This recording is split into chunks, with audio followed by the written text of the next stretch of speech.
തീർച്ചയായും stars academy തുടങ്ങിയ പുതിയ ഈ സംരംഭത്തിന് എല്ലാ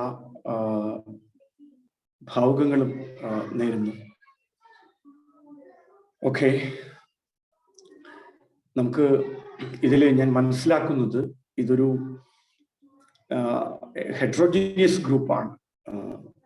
കാരണം പല SSLC 10ാം ക്ലാസ് പാസ്സായ കുട്ടികളുണ്ട്, +2 കഴിഞ്ഞവരുണ്ട്, ഡിഗ്രി കഴിഞ്ഞവരുണ്ട്, സിവിൽ സർവീസിന് വേണ്ടി പ്രാക്ടീസ് ചെയ്യുന്ന ആളുകളുണ്ട്. അങ്ങനെ ഒരു ഹെട്രോജീനിയസ് ആയിട്ടുള്ള ഗ്രൂപ്പാണ് എൻ്റെ മുന്നിലുള്ളത് എന്നാണ് ഞാൻ മനസ്സിലാക്കുന്നത്. അപ്പോ നമുക്ക് എനിക്ക് തോന്നുന്നു 7ാം ക്ലാസ്സിൽ പഠിക്കുന്ന ഒരാൾ പോലും ഉണ്ട് എന്ന് ഞാൻ മനസ്സിലാക്കുന്നു. അപ്പോ അങ്ങനെ ഒരു ഹെട്രോജനിറ്റി നമ്മുടെ ഈ ഒരു ഗ്രൂപ്പിലുണ്ട്. തീർച്ചയായും നിങ്ങൾ വളരെ മുൻപ് തന്നെ, ഞാനൊക്കെ വളരെ വൈകി മാത്രം ഈ മേഖലയെക്കുറിച്ച് അറിയുകയും ഈ മേഖലയിലേക്ക് എത്താൻ ശ്രമിക്കുകയും ഒക്കെ ചെയ്ത ഒരാളാണ്. പക്ഷെ നിങ്ങളെ സംബന്ധിച്ചിടത്തോളം നിങ്ങൾ കുറെ കൂടി മുന്നേ നടന്നവരാണ്. എനിക്ക് തോന്നുന്നു നിങ്ങളിൽ എല്ലാവർക്കും നമുക്കൊരു ബൈലിംഗ്വലായി മുന്നോട്ട് പോകാമെന്ന് വിചാരിക്കും, മലയാളവും ഇംഗ്ലീഷും ഇടകലർത്തി.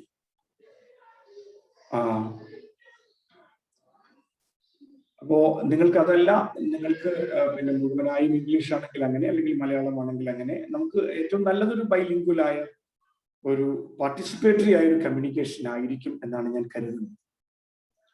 ഞാൻ മാത്രം സംസാരിക്കുകയും ബാക്കിയുള്ളവർ കേട്ടുകൊണ്ടിരിക്കുകയും ചെയ്യുന്ന ഒരു രീതിക്ക് പകരം നമ്മൾ എല്ലാവരും കൂടി സംസാരിക്കുന്നു. ഒരു ഡെമോക്രാറ്റിക് ആയി, പാർട്ടിസിപ്പേറ്ററി ആയി നമുക്ക് മുന്നോട്ട് പോകാം എന്നാണ് കരുതുന്നത്. നിങ്ങളിൽ ഈ എത്ര പേർ നിലവിൽ ഡിഗ്രി കഴിഞ്ഞ എത്ര പേരുണ്ട്? എൻ്റെ ഒരു അറിവിന് വേണ്ടി ചോദിക്കുക. How many of U completed your degree course? Degree കഴിഞ്ഞ ആളുകൾ ഇതിലുണ്ടോ? ഈ ഗ്രൂപ്പിലുണ്ടോ? ഉണ്ടെങ്കിൽ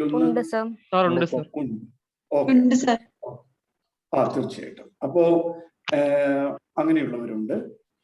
ദെൻ +2 കഴിഞ്ഞവരുണ്ട്. ഈ PG കഴിഞ്ഞ ആരെങ്കിലും ഉണ്ടോ ഇതിനകത്ത്? Post graduation കഴിഞ്ഞവരാരെങ്കിലും?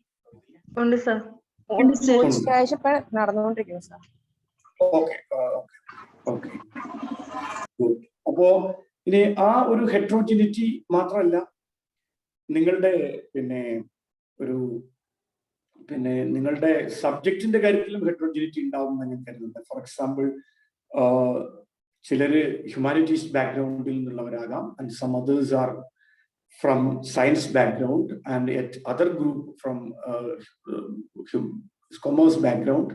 അങ്ങനെ ഒരു ഡിഫറൻ്റ് ആയിട്ടുള്ള ഹെട്രോജിനിറ്റി ഈ ഗ്രൂപ്പിൽ ഉണ്ട് എന്നുള്ളത് കൊണ്ട് തന്നെ നമുക്ക് പലപ്പോഴും പലതും വളരെ ഫണ്ടമെന്റലായി നമുക്ക് സംസാരിക്കേണ്ടതുണ്ടാവും എന്നാണ് ഞാൻ കരുതുന്നത്.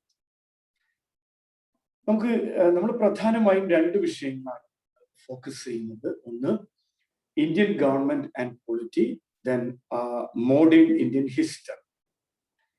ഇതിൽ ഇന്ന് നമ്മൾ കൈകാര്യം ചെയ്യാൻ പോകുന്നത് ഇന്ത്യൻ ഗവൺമെന്റ് ആൻഡ് പൊളിറ്റിയുമായി ബന്ധപ്പെട്ട ഒരു ഏരിയയാണ്. നിങ്ങളിൽ ആരെങ്കിലും പൊളിറ്റിക്കൽ സയൻസ് ബാക്ക്ഗ്രൗണ്ട് ഉള്ളവരുണ്ടോ ഈ ഗ്രൂപ്പിൽ? How many of you have political science background or political science പഠിക്കുന്നവരുണ്ടോ ആരെങ്കിലും? ഉണ്ട്. എന്താണ് your good name please? Jobin Joseph. Okay. Jobin Joseph എവിടെയാ പൊളിറ്റിക്കൽ സയൻസ് ഇപ്പൊ പഠിച്ചുകൊണ്ടിരിക്കുകയാണോ? പഠിച്ചു കഴിഞ്ഞതാണോ? പൊളിറ്റിക്കൽ സയൻസ് അല്ല, ഇന്റർനാഷണൽ റിലേഷൻസ് ആണ് പഠിച്ചത്. ഓക്കെ. ഇന്റർനാഷണൽ റിലേഷൻസ് MG യൂണിവേഴ്സിറ്റിയിലാണോ പഠിക്കുന്നത്? സെൻട്രൽ യൂണിവേഴ്സിറ്റി ഓഫ് കേരളയിൽ പഠിച്ചു കഴിഞ്ഞു, തിരുവനന്തപുരത്ത്. സെൻട്രൽ യൂണിവേഴ്സിറ്റിയുടെ ഓക്കെ. അപ്പോ കാസർഗോഡ് സെൻട്രൽ യൂണിവേഴ്സിറ്റിയിലല്ലേ? കാസർഗോഡാണ് മെയിൻ ക്യാമ്പസ്, പക്ഷെ ഡിപ്പാർട്ട്മെന്റ് തിരുവനന്തപുരത്താണ്. തിരുവനന്തപുരത്ത്. ഓക്കെ. തിരുവനന്തപുരത്ത്. ഓക്കെ. അപ്പോ അങ്ങനെ ഒരു വ്യത്യസ്ത വിഭാഗത്തിൽപ്പെട്ട ആളുകൾ ഈ ഗ്രൂപ്പിൽ ഉണ്ട് എന്നാണ് ഞാൻ മനസ്സിലാക്കുന്നത്. നിങ്ങൾ എല്ലാവരുടെയും ലക്ഷ്യം സിവിൽ സർവീസ് ആണ്, എല്ലാവരുടെയും, or other scholarships, other exams അങ്ങനെയും ഉണ്ടാവാം. എന്തായാലും ഞാൻ മനസ്സിലാക്കുന്നത് എല്ലാവരുടെയും നിങ്ങളുടെ ഒരു ലോങ് ടൈം ഗോൾ തീർച്ചയായിട്ടും സിവിൽ സർവീസ് തന്നെ ആയിരിക്കും എന്നാണ് എൻ്റെ മനസ്സിലാക്കുന്നത്.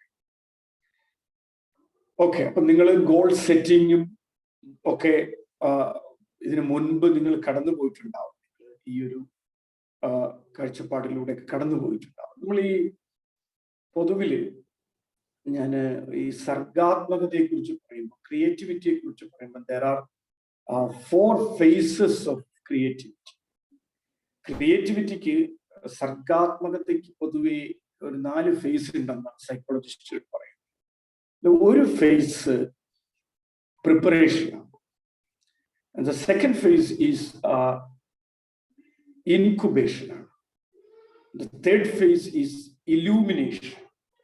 And the fourth one is verification. ഈ ഒരു ഡിഫറെന്റ് ഫേസസ് ക്രിയേറ്റിവിറ്റിയുടെ എല്ലാ കോണ്ടെക്സ്റ്റിനും അത് ബാധകമാണ്. എക്സാം ഇൻ ദാറ്റ് സെൻസ്, ഒരു എക്സാം ഒരു ക്രിയേറ്റീവ് റിഫ്ലക്ഷൻ ആണ്, നമ്മുടെ ക്രിയേറ്റീവ് എക്സ്പ്രഷൻ. അപ്പോൾ അങ്ങനെ നോക്കുമ്പോൾ നിങ്ങളുടെ ഒരു സിവിൽ സർവീസ് എക്സാമിനെ, നിങ്ങളുടെ ലക്ഷ്യത്തെ ഒരു ക്രിയേറ്റീവ് ആയ സംഗതിയായി കാണുകയാണെങ്കിൽ നിങ്ങൾ ഈ 4 ഫേസിലൂടെ ആയിരിക്കും കടന്നു പോകുക. ഈ പറഞ്ഞ preparation, then incubation, illumination and verification, ഈ ഒരു പ്രോസസ്. അപ്പോ ഇതിൽ നിങ്ങളുടെ എല്ലാ എബിലിറ്റീസ്, നിങ്ങളുടെ എല്ലാ സ്കിൽസും, നിങ്ങളുടെ എല്ലാ നോളജും നിങ്ങൾ മാനിഫെസ്റ്റ് ചെയ്യേണ്ട, നിങ്ങൾ പ്രകടിപ്പിക്കേണ്ട ഇടം ഒരു civil service exam. It's A space four manifestation of your ideas, your reflections, your thoughts and your skills and abilities. ആ ഒരു സ്പേസ് ആണ്. അവിടെ നിങ്ങൾക്ക് എത്രമാത്രം അത് ഇല്യൂമിനേറ്റ് ചെയ്യാൻ കഴിയുമെന്നതാണ് ഏറ്റവും പ്രധാനപ്പെട്ട ചോദ്യം, ഏറ്റവും പ്രസക്തമായ ചോദ്യം. അതിന് നമുക്ക് ഉണ്ടാവേണ്ട ചില ക്വാളിറ്റീസ്, ചില എബിലിറ്റീസ് ഉണ്ട്. ആ എബിലിറ്റീസ് നമുക്ക് ഒരു ദിവസം കൊണ്ട് ഉണ്ടാക്കുന്നതല്ല, മറിച്ചൊരു ഒരു continuous process, it has A continue, it's A continuous process, ഒരു തുടർ പ്രക്രിയയാണ് അത്. അപ്പോ നമ്മൾ ഒരു സിവിൽ സർവീസ് എക്സാം, അല്ലെങ്കിൽ ഒരു കോമ്പറ്റീറ്റീവ് എക്സാം, ഒരു സ്കോളർഷിപ്പ്, ഒരു ഫെലോഷിപ്പ് ചെയ്യാൻ പോകുമ്പോൾ നമ്മൾ അതുവരെ അക്വയർ ചെയ്ത നമ്മുടെ എല്ലാ സ്കിൽസും, എബിലിറ്റീസും, നോളജും ഒക്കെയാണ് നമ്മൾ അവിടെ പ്രകടിപ്പിക്കുക. അതിനുള്ള ഒരു ഇടമാണ് സിവിൽ സർവീസ്. നിങ്ങൾ ഓൾറെഡി ഒരുപക്ഷെ നിങ്ങൾ അത്തരത്തിലുള്ള ക്ലാസ്സുകളിലൂടെ കടന്നു പോയിട്ടുണ്ടാവും എന്ന് കരുതി. അപ്പോ ഏറ്റവും പ്രസക്തമായി നമുക്ക് അതിൽ ഉണ്ടാവേണ്ട ഒരു കാര്യം, നമുക്ക് നമ്മളുടെ ഒരു മോട്ടിവേഷൻ ലെവലിനെ സംബന്ധിച്ച, നമ്മുടെ ആറ്റിറ്റ്യൂഡിനെ സംബന്ധിച്ച, നമ്മുടെ ആപ്റ്റിറ്റ്യൂഡിനെയൊക്കെ സംബന്ധിച്ചിട്ടുള്ള ചില ചിന്തകൾ. ഇപ്പൊ ഒരുപാട് ആളുകൾ, കുട്ടികളെ രക്ഷിതാക്കൾ ചെറിയ ക്ലാസ് മുതൽ 8-9 ക്ലാസ് മുതൽ തന്നെ സിവിൽ സർവീസിന് വേണ്ടി ട്രെയിൻ ചെയ്യാറുണ്ട്, അതിനുവേണ്ടി അവരെ ഓറിയന്റേഷൻ നൽകാറുണ്ട്. But the basic question is whether that candidate has her own attitude or aptitude for a civil service examination. അപ്പോ ഒരു ആറ്റിറ്റ്യൂഡ്, നിങ്ങളുടെ ആപ്റ്റിറ്റ്യൂഡ് ഇതിന് പറ്റുന്നതാണോ എന്നുള്ളൊരു ചോദ്യം നിങ്ങൾ ഏത് പ്രൊഫഷനിലേക്ക് പോകുന്നതിന് മുമ്പും നിങ്ങളോട് ചോദിക്കേണ്ട ഒരു ചോദ്യമാണ്. ആ ചോദ്യം നിങ്ങൾ ചോദിച്ചിട്ടുണ്ടാവും എന്നാണ് ഞാൻ കരുതുന്നത്. നിങ്ങളൊരു ഒരു civil service aspirant always evaluate his thought എന്ന് പറഞ്ഞാൽ നിങ്ങൾക്ക് മനസ്സിലായി കാണുന്നു ഞാൻ കരുതുന്നു. SWOT അറിയാമല്ലോ എന്താണ് സോട്ട്? ആർക്കെങ്കിലും അതൊന്ന് ഫില്ല് ചെയ്യാമോ? എന്താണ് സോട്ട് എന്ന്? ഒരുപക്ഷെ ചെറിയ കുട്ടികളും വലിയ ആളുകളും ഒക്കെ ഉള്ളൊരു ഒരു ഗ്രൂപ്പ് ആയതുകൊണ്ട് ഒരുപക്ഷെ ചിലർക്ക് അറിയില്ല എന്ന് കണ്ടേക്കാം. ആർക്കെങ്കിലും അതൊന്ന് പറയാമോ? എന്താണ് സോട്ട്? S for strength. നമ്മുടെ S for strength, W for weakness, O opportunities, and T for threats. threats. അപ്പോ ഇതാരാ പറഞ്ഞത്? ആളുടെ പേര് Shamini. ഷാമിലി ഏത് കോഴ്സാണ് പഠിക്കുന്നത്? ഞാൻ PG കഴിഞ്ഞു, MSW. MSW. ഓക്കെ. ഏത് എവിടെയായിരുന്നു MSW? KE college Mannanam, Kottayam. Mannanam KE college. Okay, thank you. So before we are going to prepare for an exam, we should analyze what is our SWOT level. നമ്മുടെ ഒരു strength എന്താണ്, നമ്മുടെ ഒരു weakness എന്താണ്, നമ്മുടെ ഒരു ഓപ്പർച്യൂണിറ്റീസ് എന്താണ്, നമ്മുടെ ഒരു ത്രെട്ട് എന്താണ് എന്നുള്ളത് നമ്മളൊന്ന് പരിശോധിക്കേണ്ടത്. അത് ഈ SWOT നമ്മൾ നിരന്തരം അനലൈസ് ചെയ്യണം. S stands for strength, W stands for weakness, and O stands for opportunities, and T stands for threats.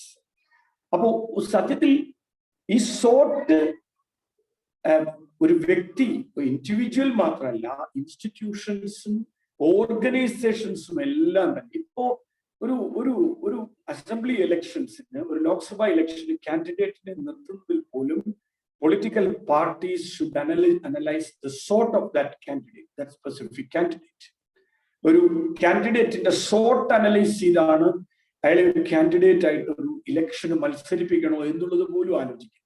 അപ്പൊ അത്രത്തോളം പ്രാധാന്യമുണ്ട് നമ്മുടെ ഒരു SWOT അനാലിസിസിന് നമ്മുടെ ലൈഫിൽ. അപ്പൊ അത് നിങ്ങൾ whether I am fit for this post or for this job എന്നുള്ളത് നമ്മൾ എപ്പോഴും അന്വേഷിക്കേണ്ട ഒരു കാര്യമാണ്. അതിൽ നമുക്ക് നമ്മുടെ വീക്ക്നെസ്സസിനെ സ്ട്രെങ്ത് ആക്കി മാറ്റാനും നമ്മുടെ ത്രെഡ്സിനെ ഓപ്പർച്യൂണിറ്റീസ് ആക്കി മാറ്റാനും നമുക്ക് കഴിയേണ്ടതുണ്ട്. അപ്പൊ അങ്ങനെ നിരന്തരം ഈ SWOT നമ്മൾ അനലൈസ് ചെയ്യുക എന്ന് പറഞ്ഞാൽ നമ്മൾ ഇറ്റ്സ് എ കണ്ടിന്യൂസ് പ്രോസസ്. നമ്മൾ തുടർച്ചയായിട്ട് ചെയ്യേണ്ട ഒരു കാര്യമാണ്.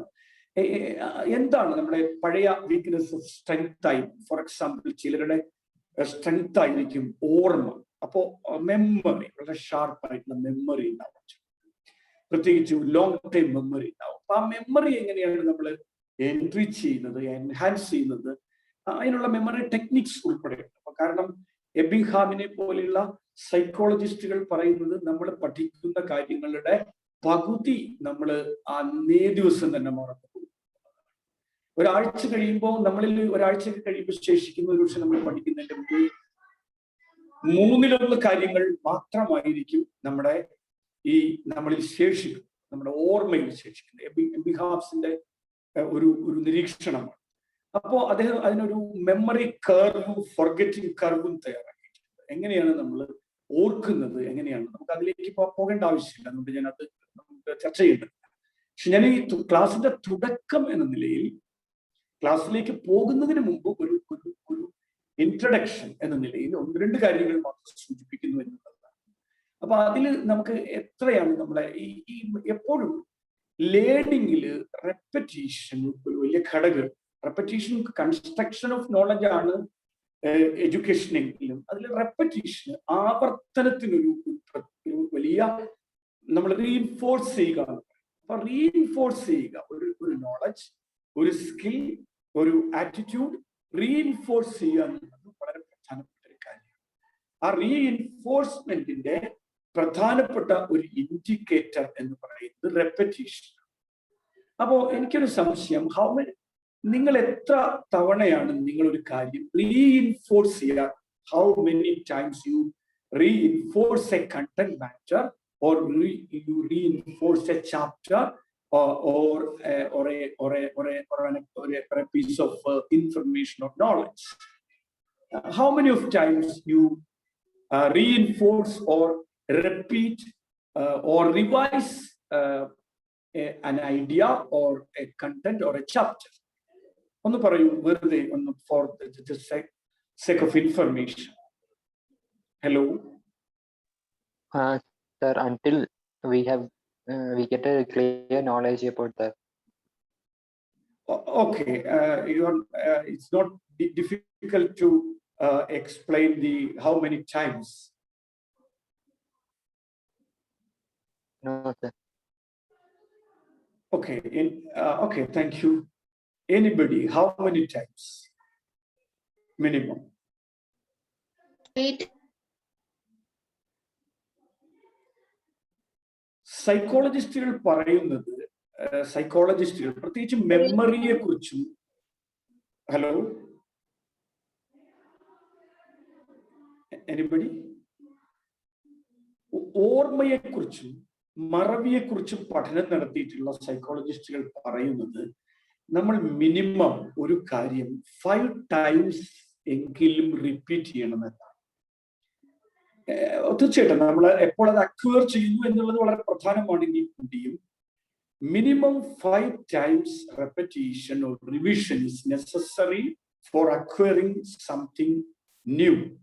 ഒരു പുതിയ കാര്യം നമുക്ക് അക്വയർ ചെയ്യാൻ ഒരു 5 പ്രാവശ്യത്തെയെങ്കിലും റീഇൻഫോഴ്സ്മെന്റ്, പ്രബലനം, ഉറപ്പിക്കൽ ആവശ്യമാണെന്ന് പറയുന്നു. അങ്ങനെയെങ്കിൽ അത് ഏതൊക്കെയായിരിക്കും? അതിന്റെ ടൈം ഗ്യാപ്പ് ആൻഡ് ഇന്റർവെൽസ് എപ്പോഴൊക്കെ ആയിരിക്കും? അങ്ങനെയെങ്കിൽ അതിന്റെ ഒരു ഇന്റർവെൽസ് ഉണ്ടാവും.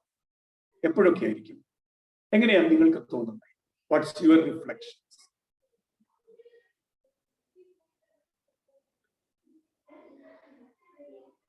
ഹലോ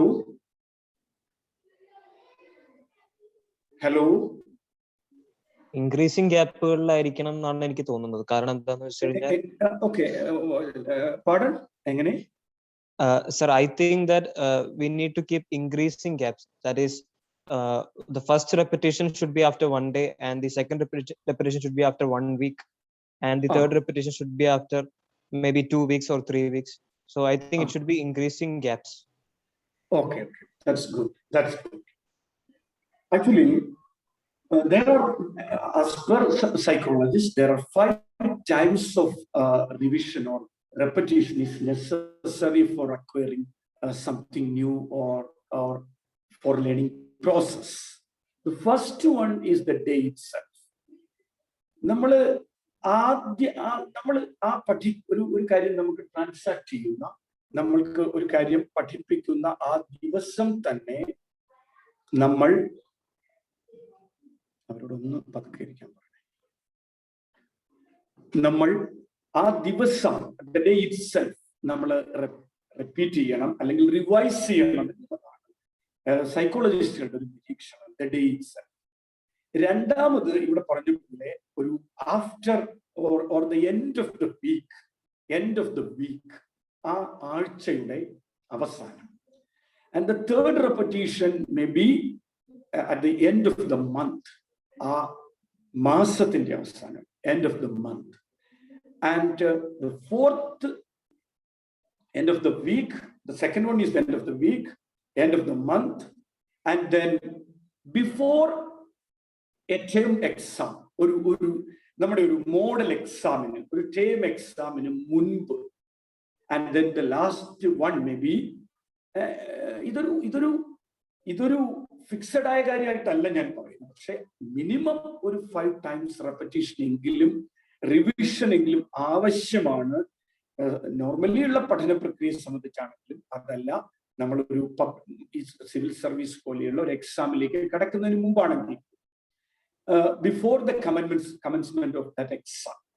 സോ ഈ ഒരു 5 times എങ്കിലും നമ്മൾ ഒരു ഉള്ളടക്കം, ഒരു കണ്ടന്റ് പാർട്ട്, ഒരു ഐഡിയയുടെ എഫക്റ്റീവ് ആയിട്ടുള്ള അണ്ടർസ്റ്റാൻഡിങ്, പ്രത്യേകിച്ച് ഒരു ലോങ് ടൈം അണ്ടർസ്റ്റാൻഡിങ്ങിന് അത് എസെൻഷ്യൽ ആണ്, അത് മാൻഡേറ്ററി ആണ്, അതെങ്കിലും മാൻഡേറ്ററി ആണ്.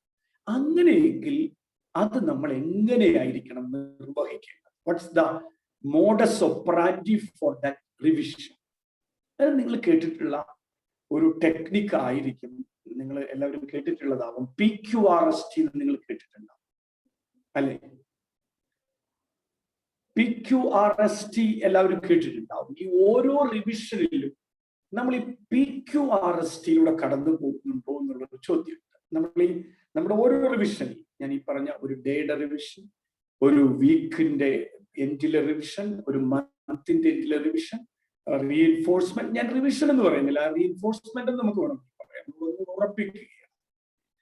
Then before model exam or 10 exam and before the commencement of the final exam എന്ന് പറയുമ്പോൾ ഈ ഓരോ ഫേസിലും നമ്മൾ ചെയ്യേണ്ട ഒന്നാണ് നമ്മൾ ഈ പറയുന്ന PQRST എന്ന് പറയുന്ന technique. What is the expansion of these letters stands for? PQRST എന്താണ്, എങ്ങനെയാണ് ഈ PQRST നമ്മൾ പറയുന്നത്, എന്തിനെയാണ് സൂചിപ്പിക്കുന്നത്? എനിബഡി സാർക്കെങ്കിലും ഒന്ന് പറയാം.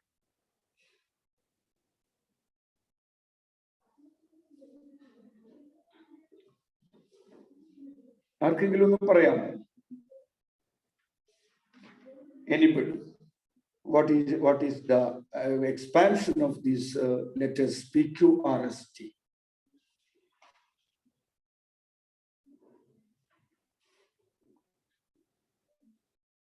Hello?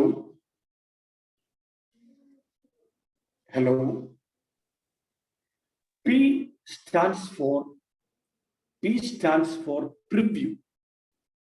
Q stands for question. R stands for read. S stands for summarize. T stands for test. ഞാൻ ഈ പറഞ്ഞ കാര്യങ്ങൾ ക്ലിയർ ആയോ? Yes, sir.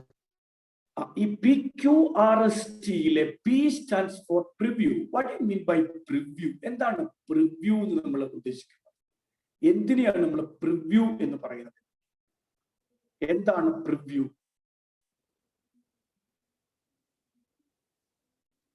എങ്ങനെയാണ് നമ്മൾ പ്രിവ്യൂ? ഇപ്പൊ ഫിലിമിന്റെ ഒക്കെ പ്രിവ്യൂ നമ്മൾ നടത്താറുണ്ട്, ചലച്ചിത്രങ്ങളുടെ ഫിലിമിന്റെ ഒക്കെ പ്രിവ്യൂ നടത്താറുണ്ട്. എന്താണ് പ്രിവ്യൂ എന്ന് പറയുന്നത്? എങ്ങനെയാണ് നമ്മൾ ഒരു കണ്ടന്റ് ഏരിയ, ഒരു ചാപ്റ്ററിന്റെ പ്രിവ്യൂ എന്ന് പറയുമ്പോൾ അതിനെ നമ്മൾ ആ ചാപ്റ്ററിന്റെ മെയിൻ ടൈറ്റിൽ, അതിന്റെ സബ് ടൈറ്റിൽസ്, അതിൽ ഗ്രാഫുകൾ ഉപയോഗിച്ചിട്ടുള്ള ഗ്രാഫുകൾ, ഡയഗ്രങ്ങൾ, അതിലെ പിക്ചർ റെപ്രസെന്റേഷൻ, ഇതിലൂടെ എല്ലാം നമ്മൾ കടന്നു പോകുന്നതാണ് പ്രിവ്യൂ എന്നതിലൂടെ നമ്മൾ സൂചിപ്പിക്കുന്നത്. പിയിലെ പി പ്രിവ്യൂ അതാണ്.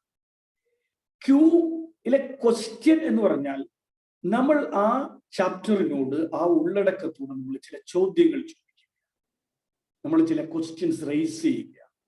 We have to raise certain questions for that chapter or content area. Maybe അതിൽ in text questions ആണ്, അതിലുള്ള ചോദ്യങ്ങളാണ്. Then read, the third one is read. നമ്മൾ ആ ചാപ്റ്റർ വായിക്കുകയാണ്. വായന എന്ന് പറയുമ്പോൾ ഒരു റോട്ട് റീഡിംഗ് അല്ല, ഒരു മനഃപാഠമാക്കുന്ന വായനയല്ല, മറിച്ച് ആഴത്തിലുള്ള അറിയുന്ന ആഴത്തിലുള്ളൊരു വായന, വരികൾക്കിടയിൽ വായിക്കുക എന്നൊക്കെ പറയുന്നു.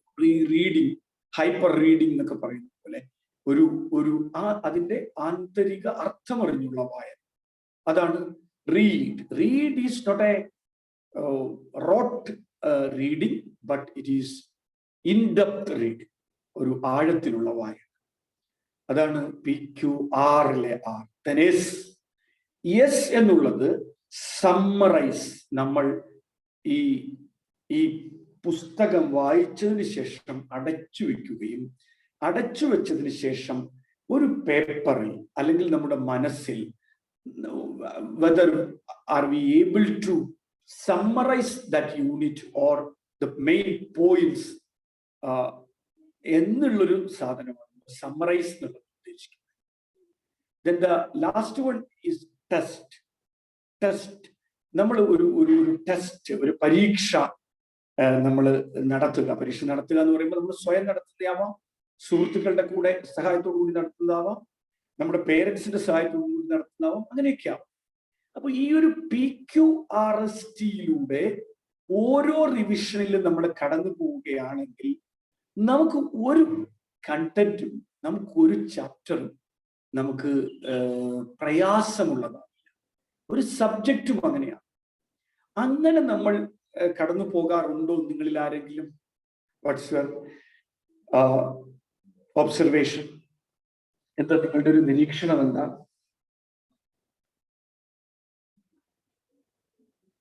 ഈ ഒരു പ്രോസസ്സിലൂടെ നിങ്ങൾ ഇപ്പോൾ കടന്നു പോകുന്നുണ്ടോ? അങ്ങനെ കടന്നു പോകാറുണ്ടോ? ഇതുവരെ പോയിട്ടില്ല. ഓക്കെ. അപ്പോ ഈ ആരെങ്കിലും അങ്ങനെ ഒരു പക്ഷെ മേ ബി ഉണ്ടായേക്കാം, പോകുന്നവരുണ്ടാകും. അപ്പൊ പോയിട്ടില്ലെങ്കിൽ നമ്മൾ അങ്ങനെ ഒന്ന് കടന്നു പോകേണ്ടതുണ്ട്. ഈ ഓരോ റിവിഷനിലും നിങ്ങൾ ഈ PQRST കടന്നു പോകണം. അപ്പൊ അങ്ങനെ കടന്നു പോകുമ്പോൾ നിങ്ങൾക്ക് പുതിയ ചില ഐഡിയാസ് അതിൽ നിന്ന് ജനറേറ്റ് ചെയ്യാൻ കഴിയും. നിങ്ങൾക്ക് ചില പുതിയ ഐഡിയാസ് ക്രിയേറ്റ് ചെയ്യാൻ പറ്റും. അപ്പൊ അങ്ങനെ ക്രിയേറ്റ് ചെയ്യാൻ പറ്റുമ്പോഴാണ് നമ്മൾ ഒരു ക്രിയേഷൻ ഓഫ് നോളജ് ആണ് യഥാർത്ഥത്തിൽ എഡ്യൂക്കേഷൻ എന്ന് പറഞ്ഞ പ്രക്രിയ. അല്ലെങ്കിൽ ഒരു എക്സാമിന് പോലും ഞാൻ ഈ പറഞ്ഞ കാര്യങ്ങൾ ആപ്ലിക്കബിൾ ആണ്. എസ്പെഷ്യലി സിവിൽ സർവീസ് എക്സാമിനെ സംബന്ധിച്ചിടത്തോളം അത് വളരെ വളരെ റെലവെന്റ് ആണ്. So you have to go through this PQRST technique. നമ്മൾ ഇനി നമ്മൾ എടുക്കാൻ പോകുന്ന ഓരോ ചാപ്റ്ററും ഓരോ ഉള്ളടക്ക മേഖലയിലും നിങ്ങൾ ഈ ഒരു പ്രോസസ്സിലൂടെ കടന്നു പോകാൻ ശ്രമിക്കണം. ഇതുവരെ കടന്നു പോയിട്ടില്ലാത്തവർ ഇനി കടന്നു പോകാൻ ശ്രമിക്കണം. അപ്പൊ നമുക്ക് അങ്ങനെ കടന്നു പോകുമ്പോൾ നമുക്ക് ഒരു സബ്ജക്റ്റും ബുദ്ധിമുട്ടേറിയതായിരിക്കില്ല. ഒരു സബ്ജക്റ്റും നമുക്ക് പ്രശ്നമല്ല. കാരണം നമ്മൾ അത് പ്രിവ്യൂ ചെയ്തു. നമ്മൾ ക്വസ്റ്റ്യൻസ്, ഒരുപാട് ചോദ്യങ്ങൾ നമ്മൾ ചോദിക്കുക. ക്ലാസ് എടുക്കുന്നവരോട് ചോദ്യങ്ങൾ ചോദിക്കുക, ഉള്ളടക്കത്തോട് ചോദ്യങ്ങൾ ചോദിക്കുക, കണ്ടന്റിനോട് ചോദ്യങ്ങൾ ചോദിക്കുക, റേസ് ക്വസ്റ്റ്യൻസ്. അപ്പൊ അതിന്റെ ഉത്തരങ്ങളാണ്, ആ ചോദ്യങ്ങളുടെ ഉത്തരങ്ങളാണ് നമ്മളെ ഒരു ഡൈവേർജന്റ് തിങ്കിങ്ങിലേക്കോ മേ ബി ഒരു കൺവേർജന്റ് തിങ്കിങ്ങിലേക്കോ ഡൈവേർജന്റ് തിങ്കിങ്ങിലേക്കോ ഒക്കെ നമ്മളെ കൊണ്ടുപോകാൻ ആ ചോദ്യങ്ങൾക്ക് കഴിയും. അതുപോലെ ഞാൻ പറഞ്ഞ read, then summarise, then test. ഇത് കഴിയുമ്പോൾ ഇങ്ങനെ 5 times നിങ്ങൾക്ക് ചെയ്യാൻ കഴിയും. ഒരു ഡേയിലും, end of the week, end of the month, before an exam, before a model exam, before a final exam. അങ്ങനെ നിങ്ങൾക്ക് കഴിഞ്ഞാൽ നിങ്ങൾക്ക് ഒരു എക്സാം നിങ്ങൾക്ക് ഭീതിയോടുകൂടി നേരിടേണ്ടി വരില്ല, ആർക്കും വരില്ല. അത് വളരെ പ്രധാനപ്പെട്ട ഒരു ടെക്നിക്കാണ്. അപ്പൊ നമ്മളിപ്പോ ഇനി പറയാൻ പോകുന്ന എല്ലാ മേഖലയ്ക്കും ഇത് ആപ്ലിക്കബിൾ ആണ് എന്നതുകൊണ്ടാണ് ഞാൻ ആദ്യം തന്നെ ഇത്തരം ചില ടെക്നിക്സുമായി ബന്ധപ്പെട്ട ചില കാര്യങ്ങൾ പറഞ്ഞത്. നമ്മൾ ഇന്ന് എടുക്കാൻ പോകുന്നത് ഇന്ത്യൻ ഗവൺമെന്റ് ആൻഡ് പോളിറ്റി എന്ന് പറയുന്ന ഏരിയയാണ്. ഇന്ത്യൻ ഗവൺമെന്റ് ആൻഡ് പോളിറ്റി എന്ന് പറയുന്ന ഏരിയ. ഈ ഇന്ത്യൻ ഗവൺമെന്റ് ആൻഡ് പോളിറ്റി എന്ന് പറയുന്ന ഏരിയ നിങ്ങൾക്ക് ഓപ്ഷണലായി സിവിൽ സർവീസ് തിരഞ്ഞെടുക്കുന്നവർക്കും സിവിൽ സർവീസിന്റെ പ്രിലിമിനറി മുതൽ ഇന്റർവ്യൂ വരെയുള്ള ഘട്ടങ്ങളിൽ നിങ്ങൾക്ക് ഓരോ ഫേസിലും നിങ്ങൾക്ക് ആവശ്യമുള്ള ഒരു ഏരിയയാണ് ഇന്ത്യൻ ഗവൺമെന്റ് ആൻഡ് പോളിറ്റി എന്ന് പറയുന്ന ഏരിയ. അത് ഇപ്പോ സിവിൽ സർവീസ് എക്സാം മാത്രമല്ല, ബാക്കി എല്ലാ കോമ്പറ്റേറ്റീവ് എക്സാംസിലും ഇപ്പൊ കേരളത്തിൽ നടക്കുന്ന KAS എക്സാമിന്റെ ഒരു പേപ്പർ എന്ന് പറയുന്നത് പൊളിറ്റിക്കൽ സയൻസ് ആണ്. ഈ Indian government and polity plus പിന്നെ ടെക്നോളജിയാണ്, സയൻസ് ആൻഡ് ടെക്നോളജിയാണ് KASന്റെ ഒരു പേപ്പർ. KASന്റെ ഫൈനൽ പരീക്ഷയുടെ 3 പേപ്പറുകളിൽ ഒരു പേപ്പർ സിവിൽ സർവീസ് പോലെ തന്നെ ഈ Indian government and polity plus science and technology എന്ന് പറയുന്ന ഒരു പേപ്പറാണ്. മറ്റൊരു പേപ്പർ ഇക്കണോമിക്സ് ആൻഡ് ജോഗ്രഫി ആണ്. മറ്റൊരു പേപ്പർ ഹിസ്റ്ററിയാണ്. ഹിസ്റ്ററിയുടെ Indian history, world history, Indian history and Kerala history. ഇത് 3 ഇപ്പൊ KAS ആയാലും സിവിൽ സർവീസ് ആയാലും ഇനി ഇതല്ലാത്ത നിരവധി മത്സര പരീക്ഷകളിലെല്ലാം തന്നെ നമുക്ക് വേണ്ട ഒരു ഏരിയയാണ് ഇന്ത്യൻ ഗവൺമെന്റ് ആൻഡ് പോളിറ്റി. ഈ ഒരു ഏരിയ ഓപ്ഷണലായി സിവിൽ സർവീസ് തിരഞ്ഞെടുക്കുന്നവർക്കും അതല്ലാതെ ജനറൽ പേപ്പറിൽ സിവിൽ സർവീസിന്റെ ജനറൽ പേപ്പറിലും ഇന്ത്യൻ ഗവൺമെന്റ് ആൻഡ് പോളിറ്റിയുമായി ബന്ധപ്പെട്ട essays ചോദ്യങ്ങൾ, നിരവധി ചോദ്യങ്ങൾ നമ്മൾ പ്രതീക്ഷിക്കേണ്ടതുണ്ട്. അപ്പോൾ നമുക്ക് ആ ഏരിയയിലേക്കാണ് പോകേണ്ടത്. ആ ഏരിയയിലെ ഒരു പ്രത്യേക മേഖലയാണ് എടുക്കാൻ പോകുന്നത്. ഇന്ന് നമ്മൾ എടുക്കാൻ പോകുന്നത് അതിലെ ഒരു പ്രത്യേക മേഖലയായ കോൺസ്റ്റിറ്റ്യൂഷൻ മേക്കിംഗ് എന്ന് പറയുന്ന ഒരു ഏരിയയാണ്. കോൺസ്റ്റിറ്റ്യൂഷൻ മേക്കിംഗ്, ഇന്ത്യയുടെ ഭരണഘടനയുടെ രൂപീകരണം, ഫോർമേഷൻ ഓഫ് ഇന്ത്യൻ കോൺസ്റ്റിറ്റ്യൂഷൻ. അപ്പോ ഫോർമേഷൻ ഓഫ് ഇന്ത്യൻ കോൺസ്റ്റിറ്റ്യൂഷൻ, അപ്പൊ നിങ്ങൾക്ക് ഇതില് ഒരു നിരവധി പേർ, പക്ഷെ കുറെ അധികം പേർ ഈ കോൺസ്റ്റിറ്റ്യൂഷൻ എന്ന് പറയുന്ന ഒരു ഏരിയയിലൂടെ നേരത്തെ ഒക്കെ കടന്നു പോയിട്ടുണ്ടാവാം. കോൺസ്റ്റിറ്റ്യൂഷനെ കുറിച്ച് നമുക്കറിയാം, ഒരു കോൺസ്റ്റിറ്റ്യൂഷൻ എന്ന് പറയുന്നത് it's A set of rules and principles. Constitution is A set of rules and principles. ഒരു കൂട്ടം നിയമങ്ങളും തത്വങ്ങളുമാണ് കോൺസ്റ്റിറ്റ്യൂഷൻ എന്ന് പറയുന്നത്. നമുക്കറിയാം, ഒരു ക്ലബിന് ഒരു നിയമാവലി ഉണ്ടാവും, ഒരു ക്ലബിന് ഒരു നിയമാവലി ഉണ്ടാവും, ഒരു ഓർഗനൈസേഷൻ അതിന്റെ ഒരു ബൈലോ ഉണ്ടാവും. Bylaw maybe it is written or unwritten, എഴുതിയതാകാം എഴുതപ്പെടാത്തതാകാം. അപ്പൊ നിങ്ങളൊക്കെ പല ക്ലബുകളിൽ പ്രവർത്തിക്കുന്നതായിരിക്കും, നിങ്ങൾ പല വോളണ്ടറി ഓർഗനൈസേഷൻസിൽ, NGO-കളിൽ, നോൺ ഗവൺമെന്റ് ഓർഗനൈസേഷൻസിൽ ഒക്കെ പ്രവർത്തിക്കുന്ന ആളുകളായിരിക്കും. അപ്പൊ നിങ്ങൾക്കൊക്കെ ഒരു ബൈലോ ഉണ്ടാവും ആ ഒരു ഓർഗനൈസേഷനെ സംബന്ധിച്ചിടത്തോളം. അതിന് പല പേരുകളിൽ അത് അറിയപ്പെടാറുണ്ട്. ചിലത് മേ ബി റിട്ടൺ ആയിരിക്കാം, സംടൈംസ് ഇറ്റ് ഈസ് അൺറിട്ടൺ, എഴുതപ്പെട്ടത്. ഇപ്പൊ ഒരു ഇൻസ്റ്റിറ്റ്യൂഷൻ, ഒരു സ്കൂൾ എടുക്കുക, ഒരു കോളേജ് എടുക്കുക. ആ സ്കൂൾ ആണെങ്കിലും ആ കോളേജ് ആണെങ്കിലും it has A set of rules and regulations എന്ന് പറഞ്ഞ ഒരു സംഗതി ഉണ്ടാവും. അത് ഏത് ഓർഗനൈസേഷനും അത് ബാധകം. അപ്പോ ഒരു രാജ്യത്തെ സംബന്ധിച്ചിടത്തോളം ആ രാജ്യത്തിലെ ഏറ്റവും fundamental law of the land എന്ന് പറയുന്ന ആ കോൺസ്റ്റിറ്റ്യൂഷൻ ആയിരിക്കും. Constitution is described as the fundamental law of the land. ഒരു പിന്നെ എന്താ, ഒരു ഭരണഘടന ഏതൊരു രാജ്യത്തിനുണ്ടാവും. അത് ജനാധിപത്യ രാജ്യമാണെങ്കിലും, ജനാധിപത്യേതര ഡെമോക്രാറ്റിക് ആണെങ്കിലും, ഡെമോക്രാറ്റിക് അല്ലെങ്കിൽ നോൺ ഡെമോക്രാറ്റിക്കോ ഡെമോക്രാറ്റിക് അല്ല. ഇപ്പൊ ഫോർ എക്സാമ്പിൾ മൊണാർക്കിക്കൽ ആയിട്ടുള്ള monarchical form of government, Sultan rule ഉള്ള രാജ്യങ്ങളുണ്ട്. അപ്പൊ ഏത് ടൈപ്പ് ഓഫ് വ്യവസ്ഥയാണെങ്കിലും, ഗവൺമെന്റൽ ഫോം ആണെങ്കിലും, it has A constitution of its. ഒരു രാജ്യത്തിന് ഒരു ഭരണഘടന ഉണ്ടാവും. അപ്പോ സ്വാഭാവികമായും ഇന്ത്യയുടെ ഭരണഘടന നമുക്കറിയാം, ഭരണഘടനകളുടെ ഒരു പൊതു ക്ലാസിഫിക്കേഷൻ, കോൺസ്റ്റിറ്റ്യൂഷന്റെ ഒരു ക്ലാസിഫിക്കേഷൻ എന്ന് പറയുന്നത് നമ്മൾ പൊതുവെ broadly we can classify constitution into written and unwritten, rigid and flexible. നമ്മൾ പൊതുവിൽ ഉള്ളൊരു ക്ലാസിഫിക്കേഷനാണ് ഈ റിട്ടൺ അൺറിട്ടൺ. ബ്രോഡ് ക്ലാസിഫിക്കേഷൻ ആണ് written unwritten, flexible and rigid. Indian constitution നിങ്ങൾക്കറിയാം, Indian constitution written, one of the lengthiest bulkiest written constitution in the world. ഇന്ത്യയുടെ ഭരണഘടന ലോകത്തെ തന്നെ ഏറ്റവും വലിയ ഭരണഘടന അല്ലേ, ലെങ്തിയസ്റ്റ് ആൻഡ് ബൾക്കിയസ്റ്റ് കോൺസ്റ്റിറ്റ്യൂഷൻ ആണ് ഇന്ത്യയുടെ കോൺസ്റ്റിറ്റ്യൂഷൻ. അത് റിട്ടൺ, ഇന്ത്യയുടെ കോൺസ്റ്റിറ്റ്യൂഷൻ റിട്ടൺ ആണ്. US കോൺസ്റ്റിറ്റ്യൂഷൻ റിട്ടൺ ആണ്. ചൈനീസ് കോൺസ്റ്റിറ്റ്യൂഷൻ റിട്ടൺ ആണ്. ഫ്രഞ്ച് കോൺസ്റ്റിറ്റ്യൂഷൻ റിട്ടൺ ആണ്. ഇതൊക്കെ എഴുതപ്പെട്ട, ഒരുപക്ഷെ ലോകത്ത് ഏറ്റവും കൂടുതൽ കോൺസ്റ്റിറ്റ്യൂഷൻസ് എഴുതപ്പെട്ടതായി.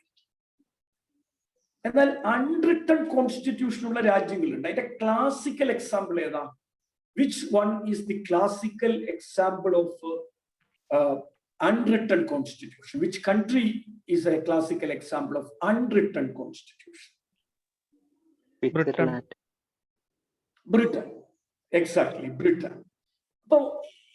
അപ്പൊ അതിനർത്ഥം ബ്രിട്ടനിൽ ഒരു കോൺസ്റ്റിറ്റ്യൂഷൻ ഇല്ല എന്നാണ്.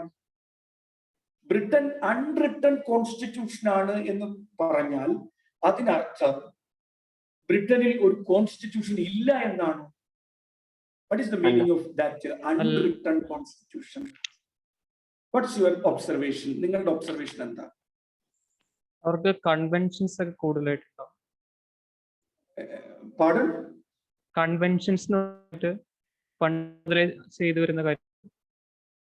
Conventions. Okay. Then what else? What else?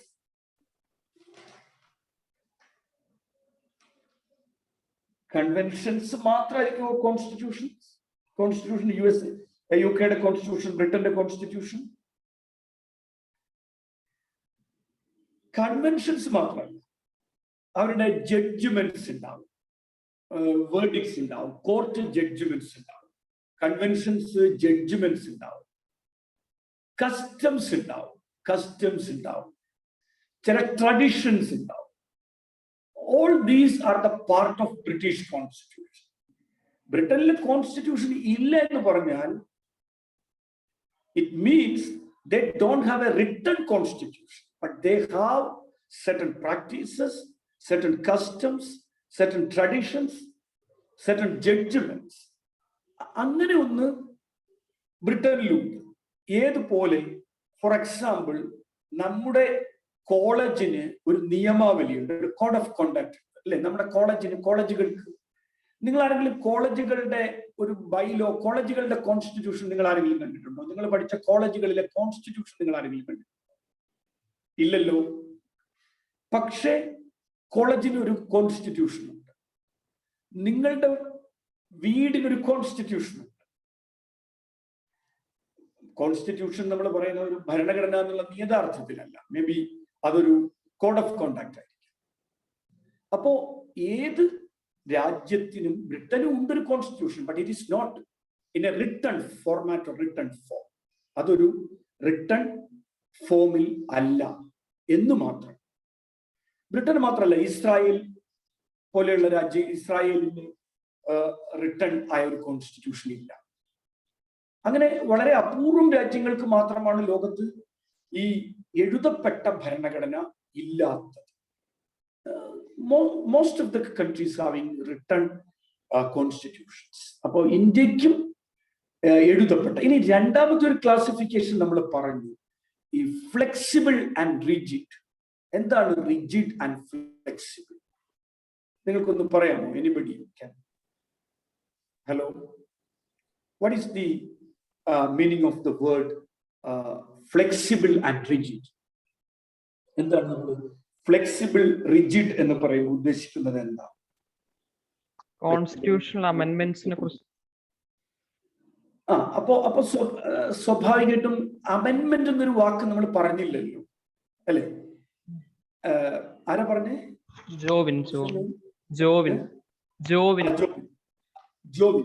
Jovin amendment ആയിട്ട് ബന്ധപ്പെട്ടാണോ നമ്മൾ ഫ്ലെക്സിബിൾ റിജിഡ് എന്ന് പറയുന്നത്? ഒന്നുകൂടെ ഒന്ന് എക്സ്പ്ലെയിൻ ചെയ്യാമോ?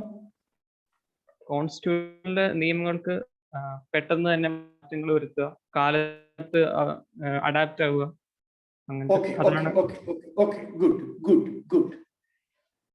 So, if a constitution can change, നമ്മൾ ഒരു ഭരണഘടന ഭേദഗതി ചെയ്യാൻ എളുപ്പമുള്ള ഭരണഘടന, മാറ്റാൻ എളുപ്പമുള്ള ഭരണഘടനകളെയാണ് നമ്മൾ ഫ്ലെക്സിബിൾ കോൺസ്റ്റിറ്റ്യൂഷൻസ് എന്ന് വിളിക്കുന്നത്. പക്ഷേ ഭേദഗതി ചെയ്യാൻ ബുദ്ധിമുട്ടുള്ള, മാറ്റിമറിക്കലുകൾക്ക് ബുദ്ധിമുട്ടുള്ള ഭരണഘടനകളാണ് rigid constitutions. A constitution can be amended easily. It is termed as flexible constitution, but the provisions of the constitution can be amended through a hectic process. It is called rigid constitution. If it is the amendment process of the constitution can be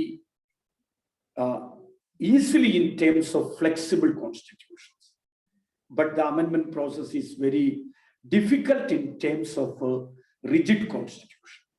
So, flexible ആയിട്ടുള്ള അയവുള്ള ഭരണഘടനയുടെ കാര്യത്തിൽ നമുക്ക് ഭേദഗതി. എന്താണ് ഭേദഗതി? What do you mean by അമെൻമെന്റ് എന്ന് പറയുന്നത് എന്താണ്? ഭേദഗതി അല്ലെങ്കിൽ അമെൻമെന്റ് എന്ന് പറയുന്നത് എന്താ? എന്തിനെയാണ് നമ്മൾ ഭേദഗതി എന്ന് വിളിക്കുന്നത്? ഇപ്പോ ജോവിൻ പറഞ്ഞു അമെൻമെന്റ് എന്നൊരു വാക്ക് പറഞ്ഞു. എന്താണ് അമെൻമെന്റ്?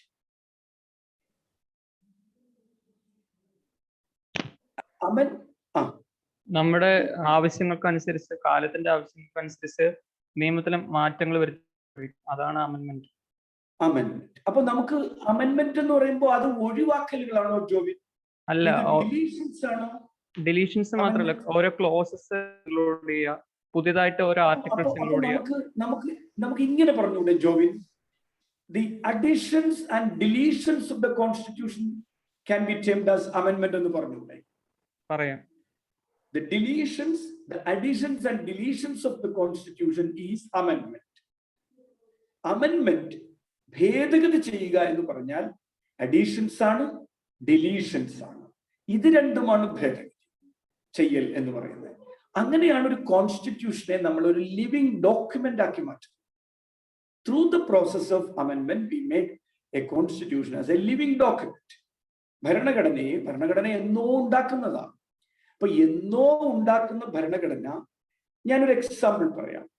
സൈബർ ലോസ് എന്ന് പറഞ്ഞ ഒരു area, cyber laws, cyber issues. നമ്മുടെ കോൺസ്റ്റിറ്റ്യൂഷൻ ഉണ്ടാക്കുന്ന സമയത്ത് സൈബർ ഇഷ്യൂസ് ഉണ്ടോ ഇന്ത്യയിൽ?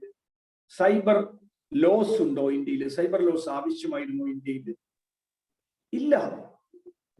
ജെൻഡർ ഇഷ്യൂസ് നമ്മുടെ നാട്ടിൽ ഇത്രയും ശക്തമായിരുന്നില്ല. ജെൻഡർ പൊളിറ്റിക്സ്, ജെൻഡർ ഇഷ്യൂസ്, എൻവയോൺമെന്റൽ ഇഷ്യൂസ് നമ്മുടെ നാട്ടിൽ അന്ന് ഇത്രയും ഇഷ്യൂസ്, എൻവയോൺമെന്റൽ റിലേറ്റഡ് ഇഷ്യൂസ് ഉണ്ടായിരുന്നില്ല.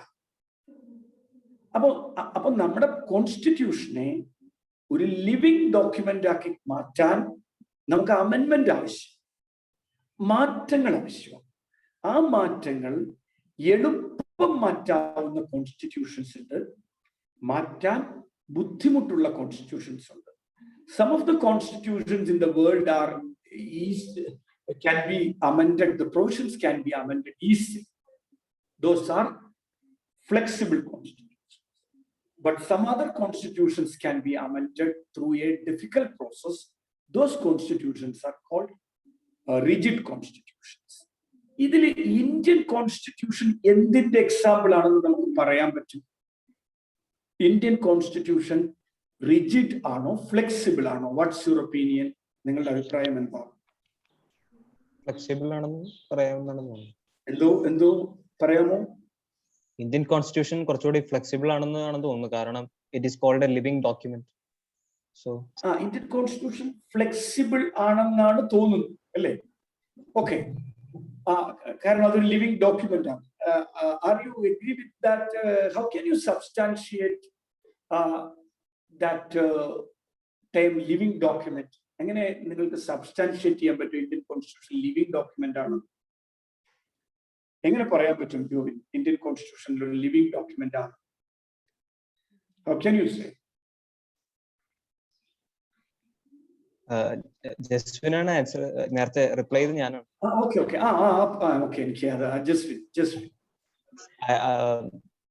നമ്മുടെ നാട്ടിൽ ഒരുപാട് അമെൻമെന്റ്സ് നടക്കുന്നുണ്ട് നിയമവുമായിട്ട് സംബന്ധിച്ച്. അപ്പോ ഏത് നിയമത്തിലും ഒരു കോൺട്രവേഴ്ഷ്യൽ ആയിട്ടുള്ളൊരു ഒപ്പീനിയൻസ് വരുമ്പോൾ അതിന്റെ അമെൻമെന്റ്സും ഒക്കെ നടക്കുന്നത് കൊണ്ട് തന്നെ നമുക്ക് പറയാൻ സാധിക്കുമെന്നാണ് തോന്നുന്നത്. ഓക്കെ, ശരി. അപ്പൊ അങ്ങനെയാണ് ജസ്വിൻ പറയുന്നത്. ഓക്കെ, കോൺസ്റ്റിറ്റ്യൂഷൻ ഒരു ലിവിംഗ് ഡോക്യുമെന്റ് ആണ്. എന്തായാലും നമുക്ക് ആ ഏരിയയിലേക്ക് നമുക്ക് പിന്നീട് പോകാം. അപ്പൊ കോൺസ്റ്റിറ്റ്യൂഷനെ broadly classified into two, written constitution and unwritten constitution, then rigid constitution and flexible constitution. Indian constitution is partly flexible and partly rigid. Indian constitution rigid ആണോ flexible ആണോ എന്ന ചോദ്യത്തിന്റെ മറുപടി, the answer is Indian constitution is partly flexible and partly rigid. What does it mean? Partly flexible and partly rigid. What does it mean?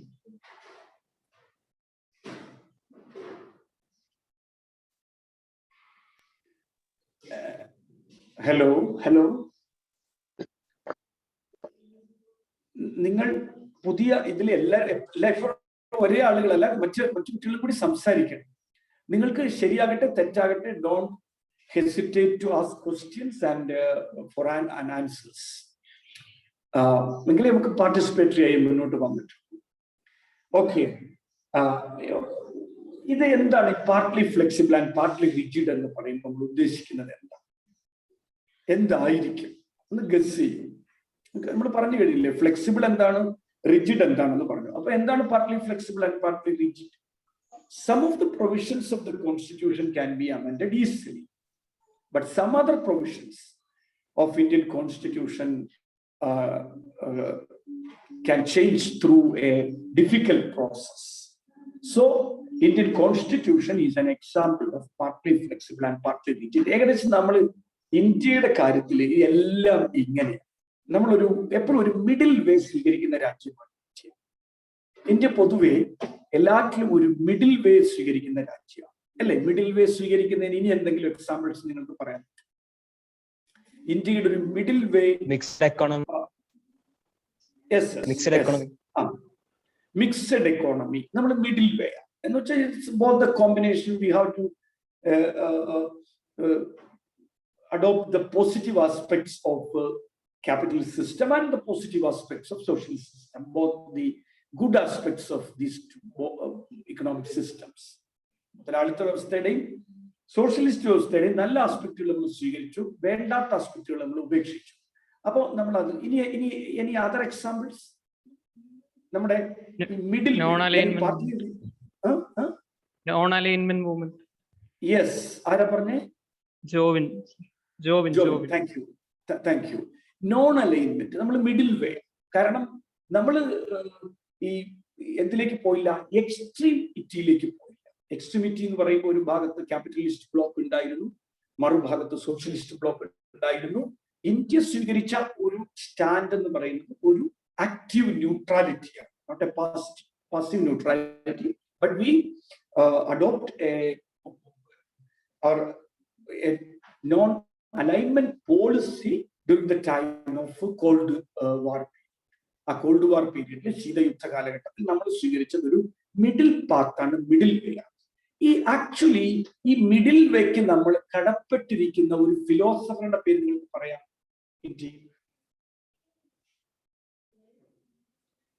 ഒരു പക്ഷേ foreign പോളിസിയിലെ middle way, foreign policy നമ്മൾ സ്വീകരിച്ച നോൺ അലൈൻമെന്റിന്, നമ്മൾ ഇക്കണോമിക് സിസ്റ്റത്തിൽ സ്വീകരിച്ച mixed economic,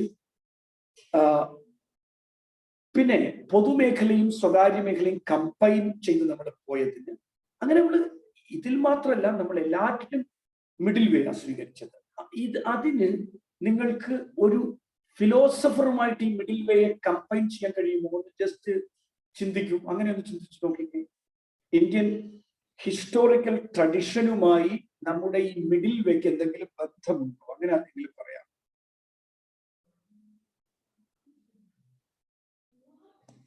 hello hello, anybody? Jovin? Sir, it's the Lasky ആണോ sir? No, I'm asking about an Indian philosophy.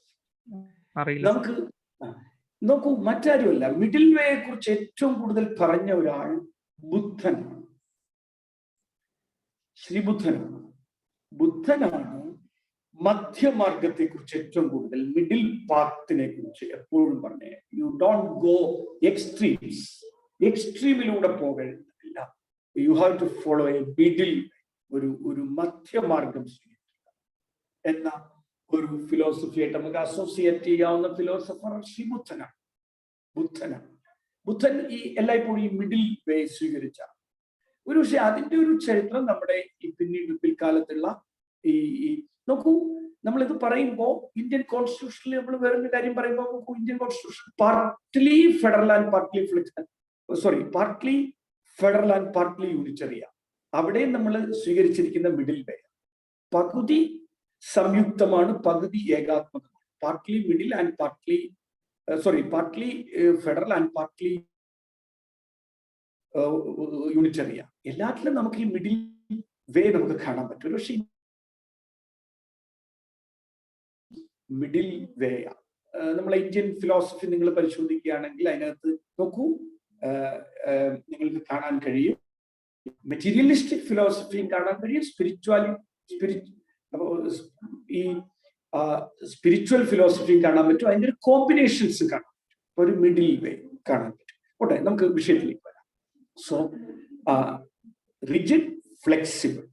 അപ്പൊ അവിടെ നിന്ന് നമുക്ക് ഇന്ത്യൻ കോൺസ്റ്റിറ്റ്യൂഷന്റെ ഒരു മേക്കിങ്ങിലേക്ക് നമ്മൾ പോകുമ്പോൾ, ഇന്ത്യൻ കോൺസ്റ്റിറ്റ്യൂഷൻ, ഇന്ത്യക്ക് ഒരു ഭരണഘടന വേണമെന്ന ആശയം ആദ്യമായി അവതരിപ്പിക്കുന്നത് 1946 cabinet mission plan. 1946 cabinet mission പ്ലാനിന് ആണ് ഒരു കോൺസ്റ്റിറ്റ്യൂവന്റ് അസംബ്ലി. കോൺസ്റ്റിറ്റ്യൂഷൻ എന്ന് പറഞ്ഞ ആശയം അതിനു മുമ്പ് വന്നിട്ടുണ്ട്. എം.എൻ. റോയിയെ പോലെയുള്ള ആളുകൾ, മാനവേന്ദ്രനാഥ റോയിയെ പോലെയുള്ള ആളുകൾ ഈ കോൺസ്റ്റിറ്റ്യൂഷൻ എന്ന ആശയം വളരെ മുമ്പ് തന്നെ മുന്നോട്ട് വെച്ചിട്ടുണ്ട്. ഇന്ത്യക്കൊരു യുണീക്ക് ആയ ഒരു കോൺസ്റ്റിറ്റ്യൂഷൻ ആവശ്യമാണെന്ന ആശയം. കാരണം കോൺസ്റ്റിറ്റ്യൂഷനെ കുറിച്ചുള്ള ആശയങ്ങളൊക്കെ ലോകത്ത് എത്രയോ മുമ്പ് തന്നെ, ഫ്രഞ്ച് വിപ്ലവം, ഫ്രഞ്ച് വിപ്ലവത്തിൽ നമ്മൾ കോൺസ്റ്റിറ്റ്യൂഷൻ എന്ന് പറഞ്ഞ ആശയം കേൾക്കുന്നു. റൂസോയുടെ റിപ്പബ്ലിക് എന്ന് പറയുന്ന ആശയത്തിൽ, republic form of government, elected head ഒരു രാജ്യത്തിന്റെ തലവനായിരിക്കും, ലിബർട്ടി, ഇക്വാളിറ്റി, ഫ്രറ്റേണിറ്റി പോലെയുള്ള ഫ്രഞ്ച് വിപ്ലവത്തിന്റെ ആശയത്തിൽ, നോ ടാക്സേഷൻ വിത്തൗട്ട് റെപ്രസെന്റേഷൻ പോലെയുള്ള അമേരിക്കൻ സ്വാതന്ത്ര്യ സമരത്തിന്റെ മുദ്രാവാക്യങ്ങളിലൊക്കെ നമ്മൾ ഈ കോൺസ്റ്റിറ്റ്യൂഷൻ എന്ന് പറയുന്ന ആശയം വളരെ മുൻപ് തന്നെ, അത് ഫ്രാൻസിൽ, അത് US-ൽ, അത് റഷ്യയിലൊക്കെ നമ്മൾ ഈ കോൺസ്റ്റിറ്റ്യൂഷൻ ആൻഡ് കോൺസ്റ്റിറ്റ്യൂഷണാലിസം എന്ന് പറയുന്ന ആശയം നമ്മൾ കേട്ടിട്ടുണ്ട്, നമ്മൾ മനസ്സിലാക്കിയിട്ടുണ്ട്. പക്ഷെ ഇന്ത്യക്ക് ഒരു ഭരണഘടന എന്ന ആശയം ആദ്യമായി മുന്നോട്ട് വെച്ചത് എം.എൻ. റോയി, കമ്മ്യൂണിസ്റ്റ് നേതാവായിരുന്ന, പിന്നെ റാഡിക്കൽ ഹ്യൂമനിസ്റ്റ് ആയി മാറിയ, റാഡിക്കൽ ഹ്യൂമനിസം എന്ന് പറയുന്ന ആശയം മുന്നോട്ട് വെച്ച എം.എൻ. റോയിയാണ് ഈ ഒരു ആശയം മുന്നോട്ട് വെച്ചത്. ഏതാണ്? കോൺസ്റ്റിറ്റ്യൂഷൻ എന്ന് പറഞ്ഞ കോൺസ്റ്റിറ്റ്യൂഷൻ എന്ന് പറയുന്ന ആശയം മുന്നോട്ട് വെച്ചത്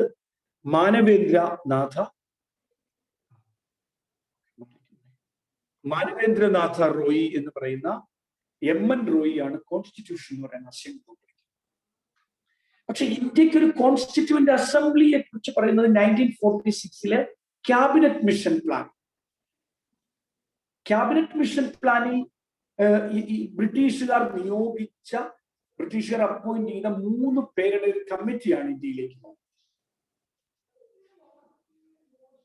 sir Pethick Lawrence, Stafford Cripps and A.V. Alexander. Pethick Lawrence, A.V. Alexander, Stafford Cripps, ഈ 3 പേരടങ്ങിയ ക്യാബിനറ്റ് മിഷൻ പ്ലാൻ ആണ് നമുക്ക് കോൺസ്റ്റിറ്റ്യൂഷന് ഒരു കോൺസ്റ്റിറ്റ്യൂവന്റ് അസംബ്ലി, അങ്ങനെയുള്ള ഒരു കോൺസ്റ്റിറ്റ്യൂവന്റ് അസംബ്ലിയിലൂടെ രൂപം കൊള്ളുന്ന constitution.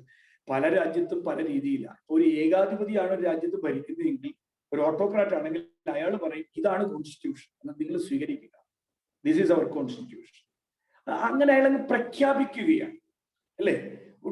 he himself declared that this is your constitution എന്ന് ഡിക്ലെയർ ചെയ്യുകയാണ്. ഇപ്പം മൊണാർക്കിയുടെ കോൺസ്റ്റിറ്റ്യൂഷൻ എങ്ങനെയായിരിക്കും? അല്ലെങ്കിൽ ഓട്ടോക്രാറ്റിക് ഗവൺമെന്റ്, അല്ലെങ്കിൽ ടോട്ടാലിറ്റേറിയൻ സിസ്റ്റം, അവിടെയൊക്കെ കോൺസ്റ്റിറ്റ്യൂഷൻ എന്ന് പറയുന്നത് അവിടുത്തെ രാജാവ് ഡിക്ലെയർ ചെയ്യുന്നതാണ്, സുൽത്താൻ ഡിക്ലെയർ ചെയ്യുന്നതാണ്, മൊണാർക്ക് ഡിക്ലെയർ ചെയ്യുന്നതാണ് കോൺസ്റ്റിറ്റ്യൂഷൻ. അല്ലാതെ it's not an outcome of a democratic process. It's not an outcome of deliberations, discussions, or democratic debates. But Indian Constitution is the product of debates, discussions, deliberations. അങ്ങനെയാണ്. അപ്പൊ cabinet mission പ്ലാനിന്റെ അടിസ്ഥാനത്തിലാണ് ഈ ഒരു constituent assembly എന്ന് പറയുന്ന ഒരു കാഴ്ചപ്പാടിലേക്ക് നമ്മൾ പോകുന്നത്, കോൺസ്റ്റിറ്റ്യൂവന്റ് അസംബ്ലി എന്ന് പറയുന്ന ഒരു ഇതിലേക്ക് പോകുന്നത്. കോൺസ്റ്റിറ്റ്യൂവന്റ് അസംബ്ലി എന്ന് പറയുന്ന ആശയം ലോകത്ത് നമുക്ക് കിട്ടുന്നത് ഒരു ഫ്രാൻസിലെ 3rd എസ്റ്റേറ്റിന്റെ കോൺസ്റ്റിറ്റ്യൂഷൻ മേക്കിങ്ങിൽ നിന്നാവാം. ഫ്രാൻസിലെ 3rd estate സമ്മേളിച്ചിട്ട് oath of Denis കോർട്ടൊക്കെ ഉണ്ട്. അതിൽ നിന്നാവാം നമുക്കൊരു കോൺസ്റ്റിറ്റ്യൂന്റ് അസംബ്ലി, ഒരു democratic body of constitution making എന്ന് പറയുന്ന കോൺസെപ്റ്റ് നമുക്ക് കിട്ടുന്നത് അവിടെ നിന്നാണ്. അപ്പോ ഈ ഒരു കോൺസ്റ്റിറ്റ്യൂവന്റ് അസംബ്ലി, നിങ്ങൾക്ക് എന്താണ് ഇന്ത്യയുടെ കോൺസ്റ്റിറ്റ്യൂവന്റ് അസംബ്ലിയെ കുറിച്ച് നിങ്ങൾക്ക് എന്തെല്ലാം അറിയാം? ഒരു 5 സെന്റൻസ് ആർക്കെങ്കിലും പറയാമോ? Anybody just say 5 sentence about our constituent assembly. ആർക്കെങ്കിലും ഒരു 5 സെന്റൻസ് പറയാമോ കോൺസ്റ്റിറ്റ്യൂവന്റ് അസംബ്ലിയെ കുറിച്ച്? എനിബഡി?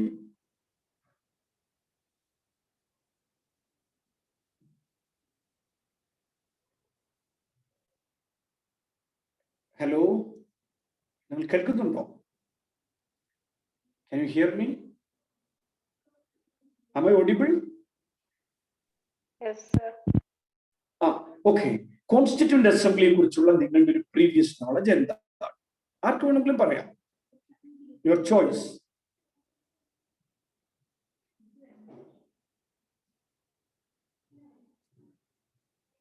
ഹലോ, അൺമ്യൂട്ട് ചെയ്തിട്ട് പറയൂ.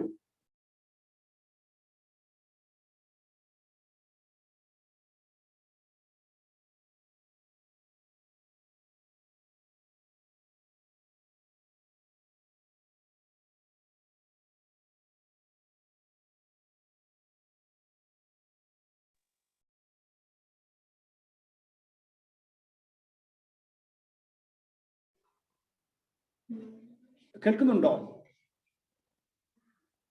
Who is the chairman of constituent assembly of India? ഇന്ത്യയുടെ കോൺസ്റ്റിറ്റ്യൂവന്റ് അസംബ്ലിയുടെ ചെയർമാൻ ആരായിരുന്നു എന്ന് പറയാമോ? Who is the chairman of ആരായിരുന്നു? ഡോക്ടർ രാജേന്ദ്ര പ്രസാദ്. ആരാ ഉത്തരം പറഞ്ഞേ? നവീൻ. ഡോക്ടർ രാജേന്ദ്ര പ്രസാദിനെ കുറിച്ച് നവീന് കൂടുതൽ എന്തെങ്കിലും പറയാനുണ്ടോ? Naveen, any more informations doctor Rajendra Prasad? ഇന്ത്യയുടെ ആദ്യത്തെ പ്രസിഡന്റ് ആയിരുന്നു doctor Rajendra Prasad. Then what else? നമുക്ക് അങ്ങനെ കണക്ട് ചെയ്യാൻ പറ്റണം. നമ്മൾ കേൾക്കുന്ന ഓരോ വിവരത്തെയും നമുക്ക് മറ്റൊന്നിലേക്ക് ലിങ്ക് ചെയ്യാൻ പറ്റണം.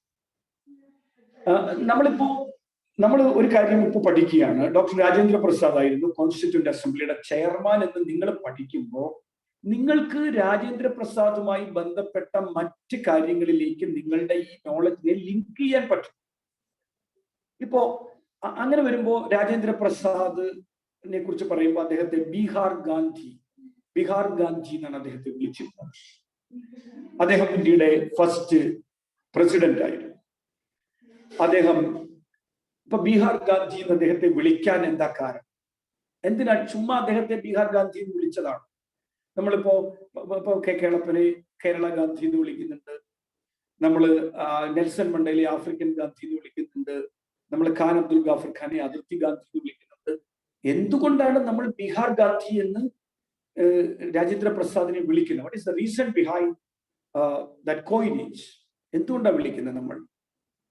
Because he was closely associated with Gandhi in his Champaran movement, the first movement Gandhi initiated after his visit to India.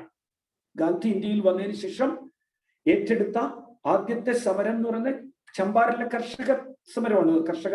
നീലം കർഷകരുടെ സമരമാണ്. അതിൽ ഗാന്ധിജിക്കൊപ്പം സത്യാഗ്രഹത്തിലും സഹന സമരത്തിലും ഒക്കെ പങ്കെടുത്ത ആളാണ് ഡോക്ടർ രാജേന്ദ്ര പ്രസാദ്.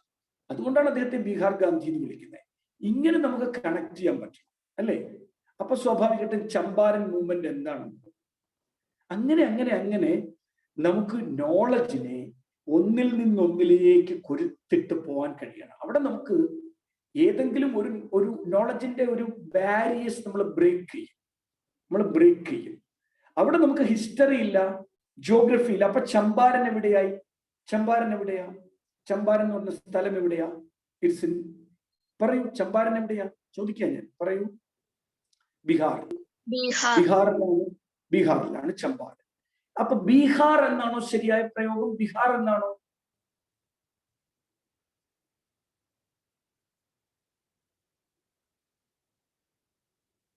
ഹലോ, ബീഹാർ എന്നാണോ ബീഹാർ എന്നാണോ ശരിയായ പ്രയോഗം? ബീഹാർ. ആരാണ് പറയുന്ന പേരൂടെ പറയൂ. അക്ഷയ് ആണ് സർ.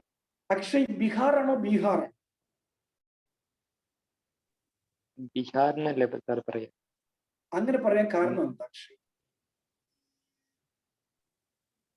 അത് ക്ലിയർ ഐഡിയ ഇല്ല അതിനെ പറ്റിയിട്ട്, പക്ഷെ ഞാൻ കേട്ടിട്ടുള്ളത് ബീഹാർ. ബീഹാർ അങ്ങനെ പറയാൻ കാരണമുണ്ട്. Because Bihar is the land of viharas. ബിഹാരങ്ങളുടെ നാടാണ്, ബുദ്ധമത ക്ഷേത്രങ്ങളുടെ നാടാണ് ബീഹാർ. അപ്പൊ അതുകൊണ്ടാണ് നമ്മൾ ബീഹാർ എന്നാ പറയുന്നത്, ബീഹാർ അല്ല. നമ്മൾ മലയാളികൾ പറഞ്ഞു ബീഹാർ ആക്കി മാറ്റിയത്. അപ്പൊ ഈ ഓരോ എന്നും നമുക്ക് പഠിക്കേണ്ടതല്ലാത്തൊന്നുമില്ല. ഇപ്പൊ നമ്മൾ കോൺസ്റ്റിറ്റ്യൂവന്റ് അസംബ്ലിയെ കുറിച്ച് നമ്മൾ പറഞ്ഞു. കോൺസ്റ്റിറ്റ്യൂവന്റ് അസംബ്ലിയുടെ ആദ്യത്തെ യോഗം ചേർന്നത് 1946 December 9th, 1940. The first meeting of Constituent Assembly was organized in December 9th, 1946. Constituent Assembly ആദ്യത്തെ യോഗം ചേരുന്നത് 1949 ഡിസംബർ 6-ാം തീയതി. എന്നിട്ട് അവർ ഈ കോൺസ്റ്റിറ്റ്യൂവന്റ് അസംബ്ലി ഡോക്ടർ രാജേന്ദ്ര പ്രസാദിനെ അന്ന് രാജേന്ദ്ര പ്രസാദ് അല്ല, അന്ന് ഇന്ത്യയിലെ അറിയപ്പെടുന്ന അഡ്വക്കേറ്റ്മാരിൽ വക്കീലന്മാരിൽ ഒരാളായ ഡോക്ടർ സച്ചിദാനന്ദ സിൻഹയെ ആണ് അവർ അതിന്റെ ടെമ്പററി ചെയർമാനായി തെരഞ്ഞെടുത്തത്. Dr. Sachidananda Sinha was the temporary chairman of Constituent Assembly. Then again in December 11th, 1946, again Constituent Assembly met and elected Dr. Rajendra Prasad as its permanent chairman. 1946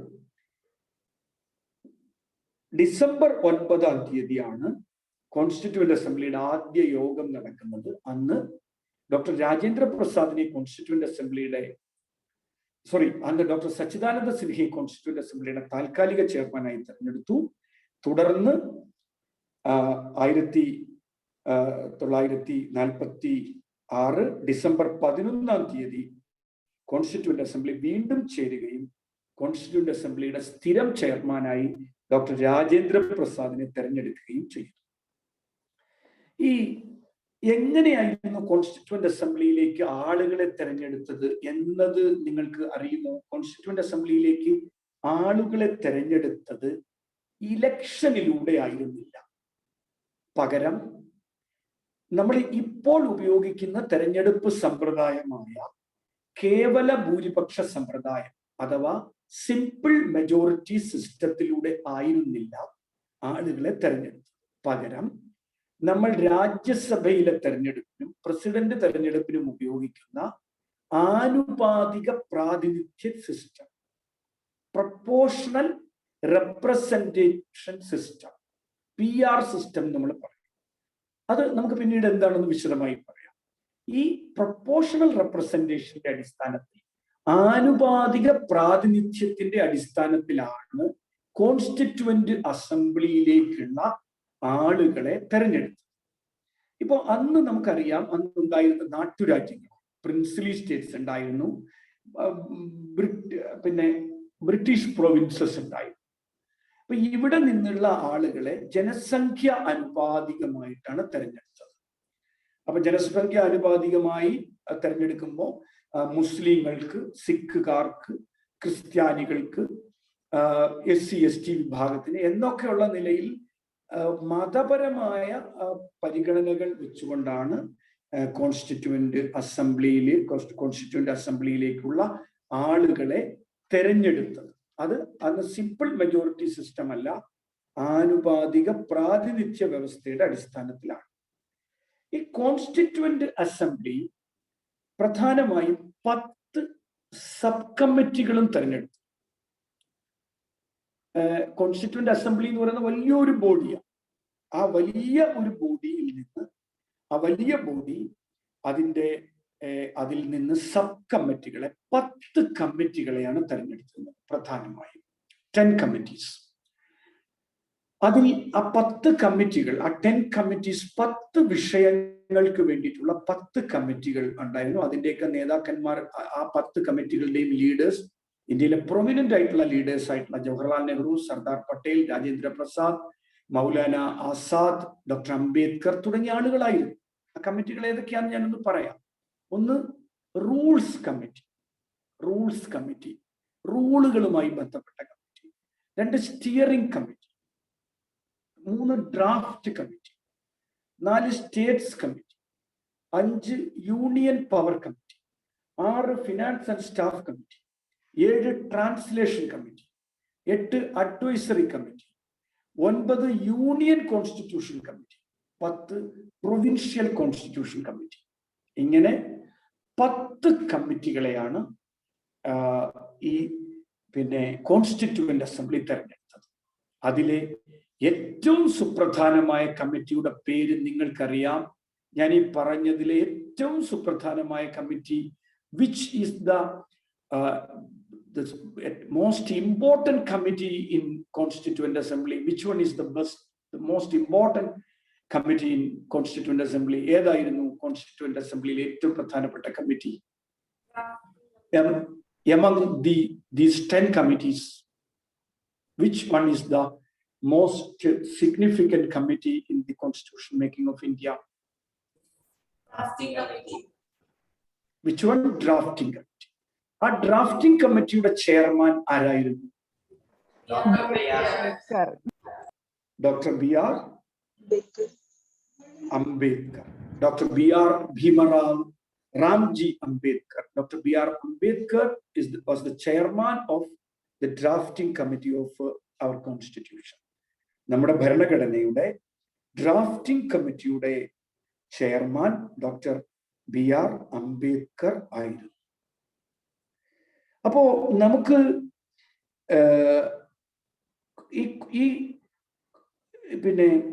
നമ്മൾ നേരത്തെ പറഞ്ഞതുപോലെ ക്യാബിനറ്റ് മിഷൻ പ്ലാന്റെ അടിസ്ഥാനത്തിലാണ് committee രൂപപ്പെടുന്നത്. ആദ്യ Indian കോൺസ്റ്റിറ്റ്യൂഷന്റെ രൂപീകരണത്തെ കുറിച്ച് പറയുമ്പോൾ 2 വർഷവും 11 മാസവും 17 ദിവസവുമാണ്. ഒരു വലിയൊരു ലോങ് പ്രോസസ്സായി ഇന്ത്യൻ ഭരണഘടനയുടെ രൂപീകരണത്തിന് നമുക്ക് എടുക്കേണ്ടി വന്നത് 2 വർഷം 11 മാസം 17 ദിവസം.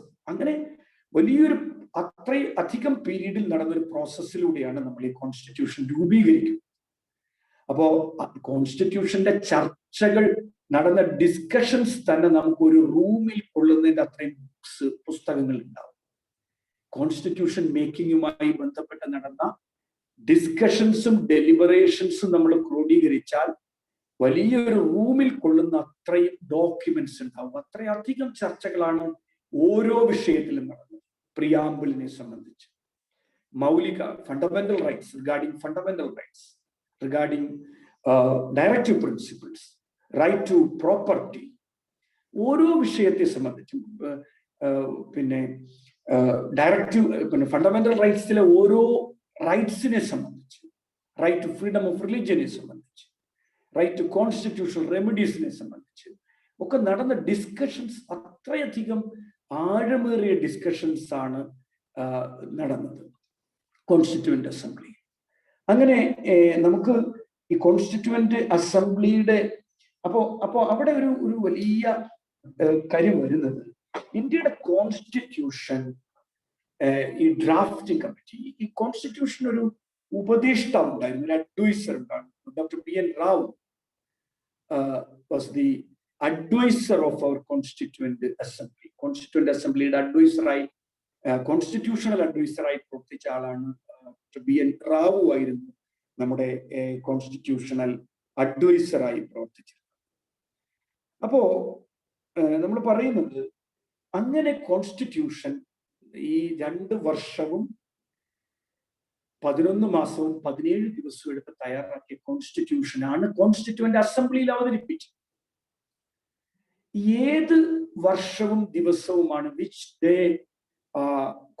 in which day constituent assembly has adopted the constitution of India? In which day? 1949 November 26. 49 November 6. November 26th 1949. അപ്പൊ ആ ഡേ ആണോ നമ്മുടെ റിപ്പബ്ലിക് ഡേ?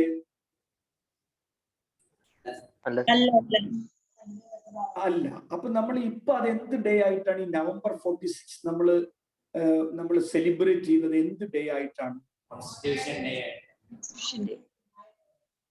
കോൺസ്റ്റിറ്റ്യൂഷൻ ഡേ ആയിട്ടാണ് November 26th.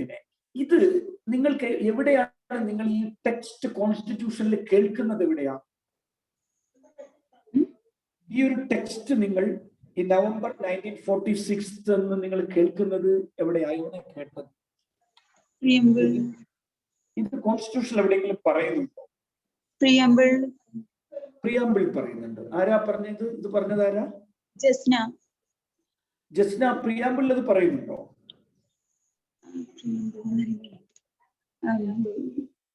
പറഞ്ഞോളൂ. പറയുന്നുണ്ട്.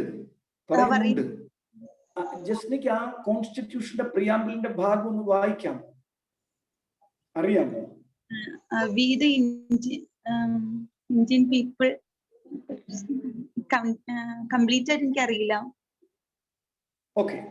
ആ പ്രിയാമ്പിൾ അറിയുന്ന ആരെങ്കിലും ഇവിടെ ഉണ്ടോ?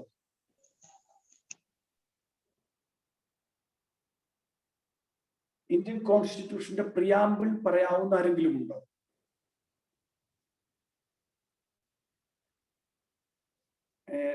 ഇന്റർനാഷണൽ പൊളിറ്റിക്സ് പഠിച്ച ഒരാള്, ഇന്റർനാഷണൽ റിലേഷൻസ് പഠിച്ച ആളുണ്ടല്ലോ.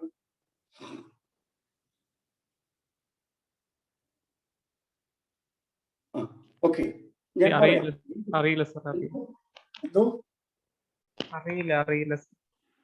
ഓക്കെ. നിങ്ങളൊന്ന് പഠിച്ചു വെക്കണം. നമ്മുടെ കോൺസ്റ്റിറ്റ്യൂഷന്റെ പ്രിയാമ്പിൾ അല്ലേ? We the people of India, having solemnly resolved to constitute India into a sovereign, socialist, democratic, secular republic, and to secure to all its citizens justice, social, economic, and political, liberty of thought, expression, belief, faith, and worship, equality of status and of opportunity, and to promote among them all fraternity, assuring the dignity of the individual and the unity and integrity of the nation. In our Constituent Assembly, this 26th day of November 1949, do hereby adopt, enact, and give to ourselves this Constitution. ഇതാണ് നമ്മുടെ കോൺസ്റ്റിറ്റ്യൂഷന്റെ preamble. പ്രിയാമ്പിളിലേക്ക് നമുക്ക് പിന്നീട് വിശദമായി വരാം. ഈ പ്രിയാമ്പിളിൽ പറയുന്നു, last sentence നിങ്ങളൊന്ന് ശ്രദ്ധിച്ചേ. അവിടെ പറയുന്നത് നിങ്ങൾ കേൾക്കുന്നുണ്ടല്ലോ. In our Constituent Assembly, this 26th day of November 1949, do hereby adopt and enact and give to ourselves this Constitution. ഈ ഇന്ത്യൻ ഇന്ത്യൻ ഭരണഘടനാ നിർമ്മാണ സമിതി 1949 November 26 അംഗീകരിക്കുകയും 1950 January 26 നിലവിൽ വരികയും ചെയ്തു എന്ന് പറയുന്നു. ആ ഡേ ആണ് നമ്മൾ റിപ്പബ്ലിക് ഡേ ആയി ആഘോഷിക്കുന്ന ഡേ ആണ് 1950 January 26, 1950. അപ്പൊ ഈ റിപ്പബ്ലിക് ഡേയും കോൺസ്റ്റിറ്റ്യൂഷനും തമ്മിൽ ബന്ധമുണ്ടോ?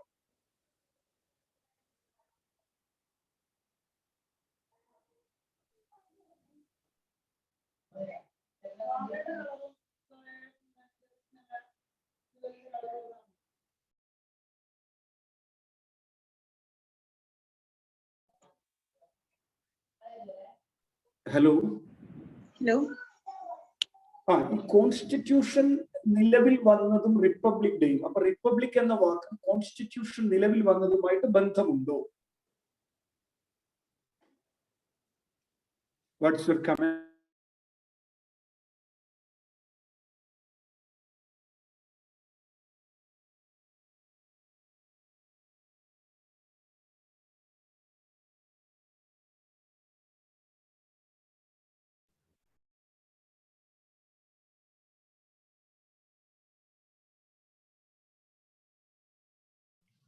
ഹലോ, എന്താണ് റിപ്പബ്ലിക് എന്ന വാക്ക് സൂചിപ്പിക്കുന്നത്? എന്തിനെയാണ്? എന്താണ് റിപ്പബ്ലിക്? എന്തിനെയാണ് നമ്മൾ റിപ്പബ്ലിക് എന്ന് പറയുന്നത്? വേണ്ട. ഹലോ,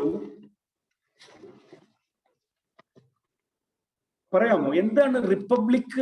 നമ്മളെ റിപ്പബ്ലിക് ഡേ, റിപ്പബ്ലിക് എന്ന വാക്കും കോൺസ്റ്റിറ്റ്യൂഷനുമായിട്ടുള്ള ബന്ധം എന്താണ്? ആർക്കാ പറയാൻ പറ്റുന്നേ?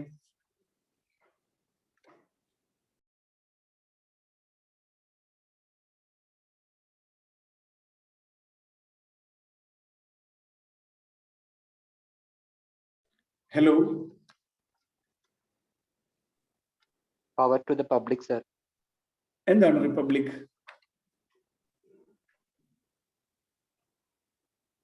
It is the power given to the public, sir. Public ആരാ പറഞ്ഞ? കേട്ടില്ല ഒന്നുകൂടെ പറയുന്നേ. It is the power which is not given to the state or the center. It is the power given to the public. അതാണോ republic? Anybody? മറ്റാർക്കെങ്കിലും പറയാമോ? നമ്മൾ റിപ്പബ്ലിക്കായി എന്ന് പറയുന്നു. ഇന്ത്യ റിപ്പബ്ലിക്കായി. എന്താണ് റിപ്പബ്ലിക് ആവുന്നത്? എങ്ങനെയാ? എന്തിനെയാണ് റിപ്പബ്ലിക് എന്ന് സൂചിപ്പിക്കുന്നത്? നമ്മൾ റിപ്പബ്ലിക് ഡേ എന്ന് നമ്മൾ പറയുന്നു. റിപ്പബ്ലിക് ഡേ സെലിബ്രേഷൻസ് നമ്മൾ നടത്തുന്നു. അപ്പൊ നിങ്ങൾ ഇതുവരെ ആരോടും ചോദിച്ചിട്ടില്ല എന്താണ് റിപ്പബ്ലിക്? എന്തിനെയാണ് റിപ്പബ്ലിക് എന്ന് സൂചിപ്പിക്കുന്നത്? എന്തുകൊണ്ട് ഇന്ത്യ ഒരു റിപ്പബ്ലിക് ആണ്? Why India is a republic?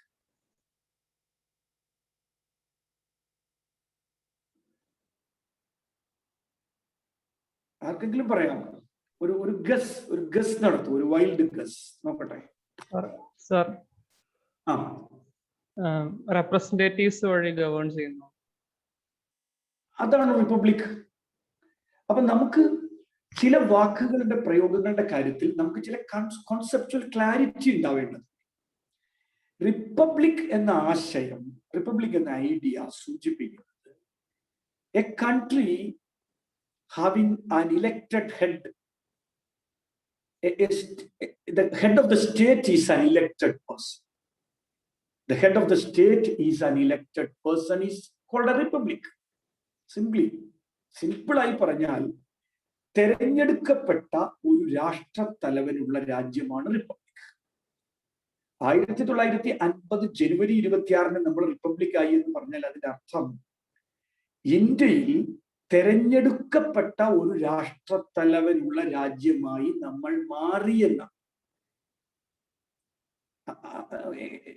Republic means the head of the state is an elected person.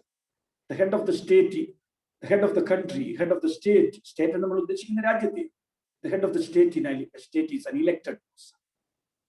അതിൽ നിങ്ങൾക്ക് ഡൗട്ട് ഉണ്ടോ? സംശയം ഉണ്ടോ ആർക്കെങ്കിലും? ഞാൻ ഈ പറഞ്ഞ കാര്യത്തിൽ നിങ്ങൾക്ക് എന്തെങ്കിലും ഡൗട്ട് ഉണ്ടോ? എന്തെങ്കിലും ക്ലാരിറ്റി വേണ്ടതുണ്ടോ?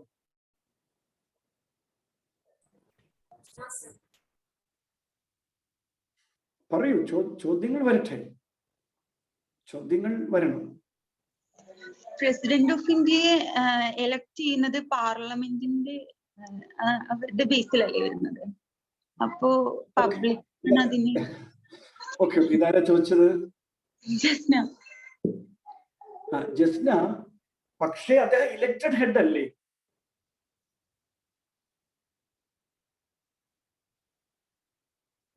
ജസ്ന, അതെ, ഇലക്റ്റഡ് ഹെഡ് തന്നെയാണ്. പാർലമെന്റിലേക്ക് നമ്മൾ ഇലക്ഷൻ വഴിയായിട്ടാണ്. അതായത് പിന്നെ പ്രസിഡന്റ് ഇലക്റ്റഡ് ഹെഡ് തന്നെ ആണല്ലോ. അതിന് ഡൗട്ട് ഉണ്ടോ? ഇല്ല. President elected head. അതോ പ്രസിഡന്റിനെ നോമിനേറ്റ് ചെയ്യുകയാണോ ചെയ്യുന്നത്? സൗദി അറേബ്യയിലെ പോലെ സുൽത്താന്റെ മകൻ സുൽത്താൻ, പിന്നെ ബ്രൂണയിലെ പോലെ സുൽത്താന്റെ മകൻ അടുത്ത സുൽത്താൻ, അങ്ങനെയല്ല. അല്ലെങ്കിൽ പിന്നെ നമ്മുടെ തായ്ലൻഡിലെ പോലെ രാജാവിന്റെ മകൻ അടുത്ത രാജാവ്, പിന്നെ ഭൂട്ടാനിലെ പോലെ രാജാവിന്റെ മകൻ രാജാവ് ഒന്നുമല്ലല്ലോ ഇന്ത്യയിൽ.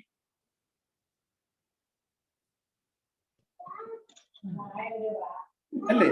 രാംനാഥ് ഇപ്പോഴത്തെ ഇന്ത്യൻ പ്രസിഡന്റ് ആയിട്ടുള്ള രാംനാഥ് കോവിന്ദിന്റെ മകനായിരിക്കുമോ അടുത്ത പ്രസിഡന്റ് ആവുക? അല്ല അല്ല അല്ല. അപ്പൊ ഇലക്റ്റഡ് ഹെഡ് തന്നെയാണ് ഇന്ത്യൻ പ്രസിഡന്റ്. ബട്ട് ജസ്റ്റ് പറഞ്ഞതിലൊരു പോയിന്റ് ഉണ്ട്. ഇന്ത്യയുടെ പ്രസിഡന്റിനെ തെരഞ്ഞെടുക്കുന്ന ജനങ്ങൾ നേരിട്ടല്ല, അല്ലേ? അത്രയുള്ളൂ. അത് ഇൻഡയറക്റ്റ് ഇലക്ഷൻ ആണ്. പക്ഷെ ഇലക്റ്റഡ് ഹെഡ് ആണ്, അതിൽ സംശയമില്ല. അതുകൊണ്ടാണ് നമ്മൾ പറയുന്നത് ഇന്ത്യ ഒരു റിപ്പബ്ലിക് ആണ്, ബ്രിട്ടൻ ഒരു റിപ്പബ്ലിക് അല്ല. Britain is not a republic. United Kingdom is not a republic. Britain is not a republic. Why? Britain ഒരു റിപ്പബ്ലിക് അല്ല, ഇന്ത്യ ഒരു റിപ്പബ്ലിക് ആണ്. Even though we adopted parliamentary form of government from Britain, Britain is not a republic, but India is a republic. അങ്ങനെ നമുക്ക് പറയാൻ കാരണം എന്തുകൊണ്ടാണ് Britain republic അല്ലാത്തത്? ജസ്റ്റിന് തന്നെ പറയൂ ഇതിന്റെ മറുപടി. എന്തുകൊണ്ട് ബ്രിട്ടൻ റിപ്പബ്ലിക് അല്ല എന്നുള്ള എന്റെ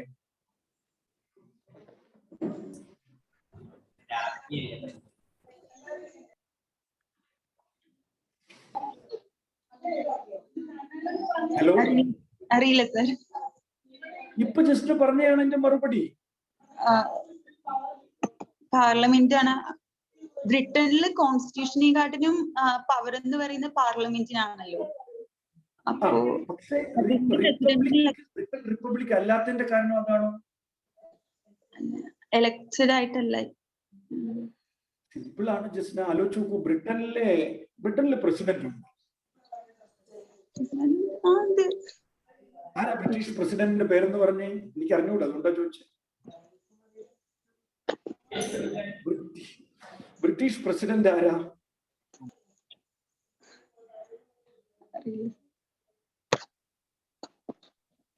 ഈ കൂടുതൽ ആർക്കെങ്കിലും പറയാമോ ഇപ്പോഴത്തെ ബ്രിട്ടീഷ് പ്രസിഡന്റ് ആരാ?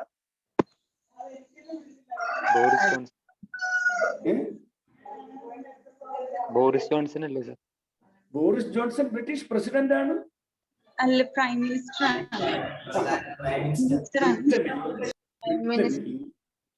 ബ്രിട്ടനിൽ പ്രസിഡന്റ് ഇല്ല.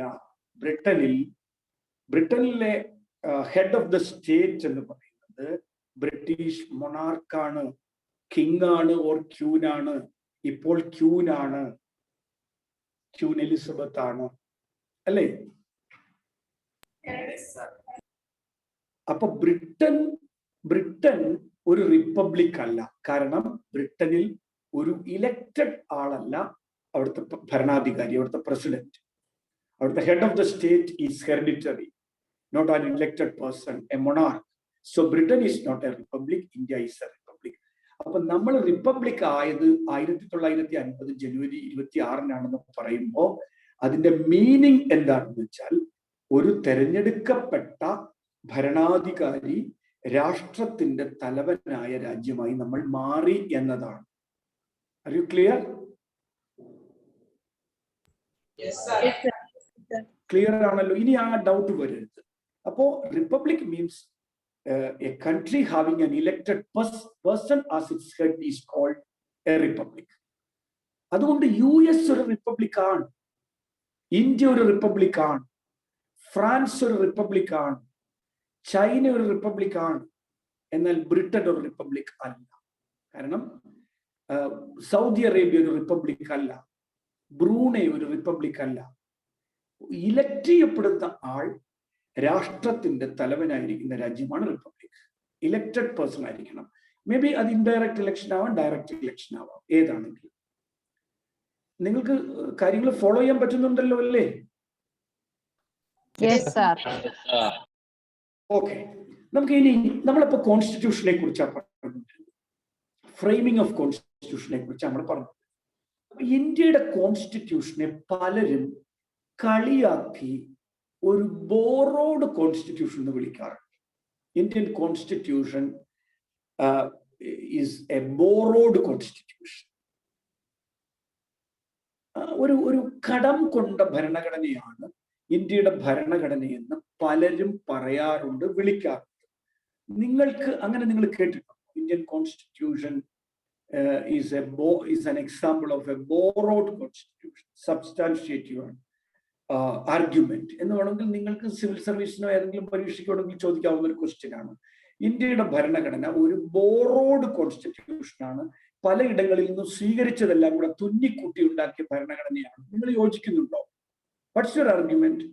Do you agree with this statement? Yes sir. ആണോ? യെസ്.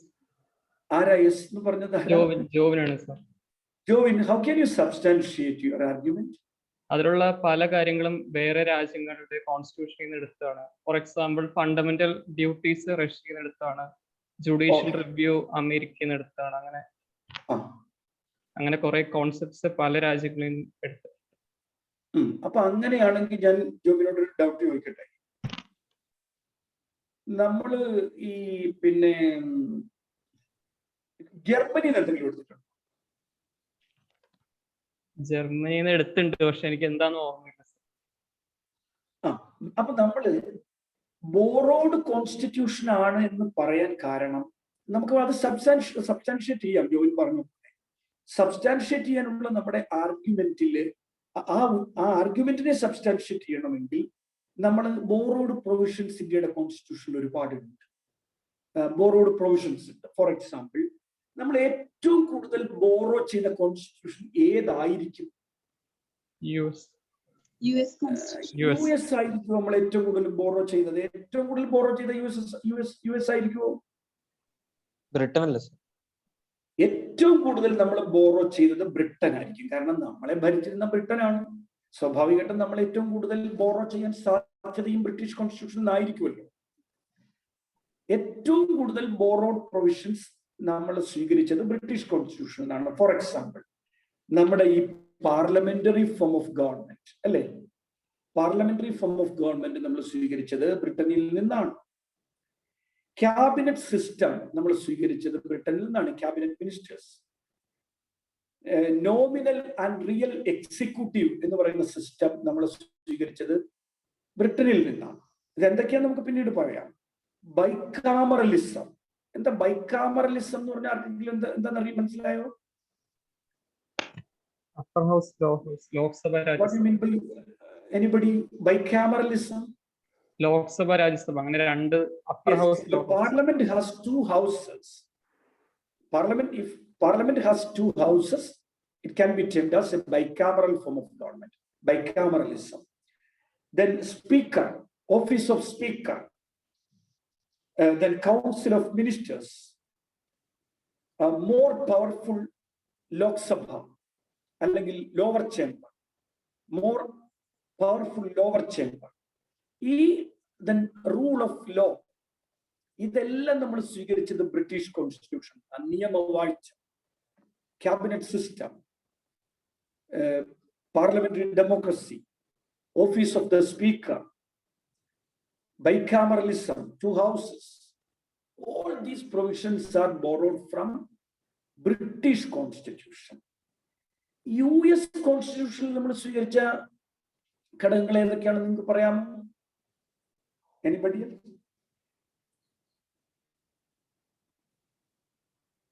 യുഎസിന്റെ, അമേരിക്കയുടെ ഭരണഘടനയിൽ നിന്ന് US കോൺസ്റ്റിറ്റ്യൂഷൻ നമ്മൾ സ്വീകരിച്ച ബോറോഡ് പ്രൊവിഷൻസ്.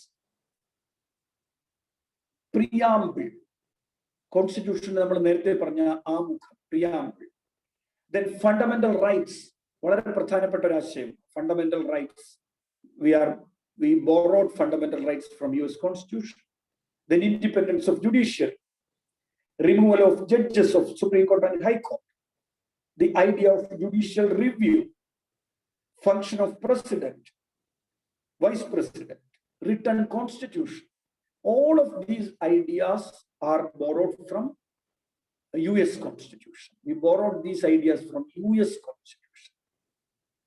എന്നാൽ നമ്മൾ ചില ഭരണഘടനകളിൽ നിന്ന് ചില കാര്യങ്ങൾ ചില ഭരണഘടനകളിൽ നിന്ന് സ്വീകരിച്ചിട്ടുണ്ട്. ഉദാഹരണം, DPSP, directive principles of state policy നമ്മൾ സ്വീകരിച്ചത് അയർലൻഡിൽ. അതുപോലെ ഇലക്ഷൻ ഓഫ് പ്രസിഡന്റ് നമ്മൾ സ്വീകരിച്ചതും അയർലൻഡിൽ. ഡയറക്റ്റീവ് പ്രിൻസിപ്പിൾസും ഇലക്ഷൻ ഓഫ് പ്രസിഡന്റും നമ്മൾ സ്വീകരിച്ചത് അയർലൻഡിൽ. Emergency provisions, suspension of fundamental rights during emergency എന്നുള്ള പ്രൊവിഷൻ നമ്മൾ സ്വീകരിച്ചത് ജർമ്മനിയിൽ നിന്നാണ്, ജർമ്മൻ കോൺസ്റ്റിറ്റ്യൂഷനിൽ നിന്നാണ്. റിപ്പബ്ലിക് എന്ന ആശയവും ലിബർട്ടി, ഇക്വാളിറ്റി, ഫ്രറ്റേണിറ്റി എന്ന ആശയവും നമ്മൾ സ്വീകരിച്ചത് ഫ്രഞ്ച് കോൺസ്റ്റിറ്റ്യൂഷനിൽ നിന്നാണ്. Liberty, equality, fraternity and republic, the idea of republic are borrowed from French constitution. പിന്നെ കൺകറന്റ് ലിസ്റ്റ് എന്ന് പറഞ്ഞ ആശയം നമ്മൾ സ്വീകരിച്ചത് ഓസ്ട്രേലിയൻ കോൺസ്റ്റിറ്റ്യൂഷനിൽ നിന്നാണ്, ഓസ്ട്രേലിയയിൽ നിന്ന്. ഫെഡറൽ ഫോം ഓഫ് ഗവൺമെന്റ് എന്ന് പറയുന്ന ആശയവും റെസിഡ്യൂറി പവേഴ്സ് നമ്മൾ സ്വീകരിച്ച കാനഡയിൽ നിന്നാണ്. അപ്പോ in that sense our constitution borrowed many ideas, many concepts from different constitutions of the world. നമ്മൾ ഒരുപാട് അങ്ങനെയാണ് നമ്മുടെ ഭരണഘടനയെ നമ്മൾ സമ്പുഷ്ടമാക്കിയത്, ഒരു ലിവിങ് ഡോക്യുമെന്റ് ആക്കി മാറ്റാൻ കഴിഞ്ഞത് ഈ ബോറോഡ് പ്രൊവിഷൻസ് ആണ്. എങ്കിൽ ഈ ബോറോഡ് പ്രൊവിഷൻസ് മാത്രമാണോ അവരുടെ നമ്മുടെ കോൺസ്റ്റിറ്റ്യൂഷൻ? ഹലോ, ഞാൻ നിങ്ങൾക്ക് ഇതിന്റെ ഭാഗമായി ഒരു ചെറിയ അസൈൻമെന്റ് തരട്ടെ. യോജിപ്പുണ്ടോ നിങ്ങൾക്ക്? അസൈൻമെന്റ് 2 അസൈൻമെന്റ് ചെയ്യാൻ ബുദ്ധിമുട്ടുണ്ടോ? ഒരു അസൈൻമെന്റ് ഇതാണ്. ഒന്ന് ഇതാണ്, നമ്മുടെ ഈ കോൺസ്റ്റിറ്റ്യൂഷന്റെ വേരിയസ് സോഴ്സസ് എന്താണ് എന്ന് നിങ്ങൾ ഒന്ന് തയ്യാറാക്കി കൊണ്ടുവരണം. What are the various sources of Indian constitution, or maybe ideas agam, concepts agam, endumagam. What are the various sources of Indian constitution? Adu ningalkoru assignment ayi cheyam. What are the various sources of Indian constitution?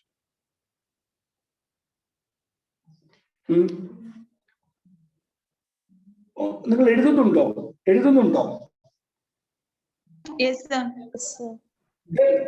രണ്ടാമത്തെ ഒരു assignment കൂടി തരാം ഞാൻ. നിങ്ങൾ preamble, കോൺസ്റ്റിറ്റ്യൂഷന്റെ preamble, നമ്മൾ പ്രിയാമ്പിളിലേക്ക് പോയില്ല, പ്രിയാമ്പിളിലേക്ക് നമ്മൾ പോകും അടുത്ത സെക്ഷനാണ്. അപ്പൊ പ്രിയാമ്പിളിലേക്ക് പോകുന്നതിന് മുമ്പ് നിങ്ങൾ പ്രിയാമ്പിൾ എഴുതി നോക്കാതെ നിങ്ങൾ എഴുതി പ്രിയാമ്പിൾ ഒന്ന് എഴുതണം. പ്രിയാമ്പിളിന്റെ സ്ട്രക്ചറൽ പ്രിയാമ്പിൾ എഴുതി നിങ്ങൾ ഇവിടെ നിന്ന് അവതരിപ്പിക്കണം. അതൊന്ന് അവതരിപ്പിക്കണം. പ്രിയാമ്പിൾ ഒന്ന് പ്രിയാമ്പിൾ നിങ്ങൾ എഴുതണം. ഒരു A4 ഷീറ്റിൽ പ്രിയാമ്പിൾ, ആ പ്രിയാമ്പിളിന്റെ അതേ ഫോർമാറ്റിൽ എഴുതും. രണ്ടാമത് നിങ്ങൾ ചെയ്യേണ്ട മറ്റൊരു assignment, what are the various sources of Indian constitution എന്ന് പറയുന്ന ആ ഒരു മേഖല കൂടി നിങ്ങളൊന്ന് നോക്കണം. ബുദ്ധിമുട്ടുണ്ടോ നിങ്ങൾക്ക് അത് ചെയ്യാൻ? ഓക്കെ. അപ്പൊ നമ്മൾ ഇന്ന് പറഞ്ഞ മേഖലകളുമായി ബന്ധപ്പെട്ട നിങ്ങളുടെ ഡൗട്ട്സ് ഉണ്ടെങ്കിൽ നിങ്ങൾക്ക് ഇപ്പൊ ചോദിക്കാവുന്നതാണ്.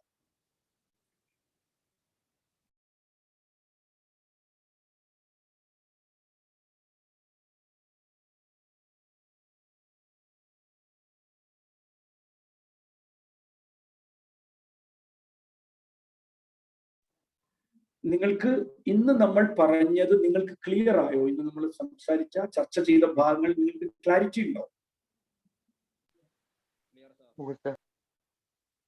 നിങ്ങൾക്ക് ആ ഭാഗത്തു നിന്നുള്ള സംശയങ്ങൾ ചോദിക്കാം. ഇന്ന് നമ്മൾ ഡിസ്കസ് ചെയ്ത ഭാഗത്തു നിന്നുള്ള സംശയങ്ങൾ ചോദിക്കാം.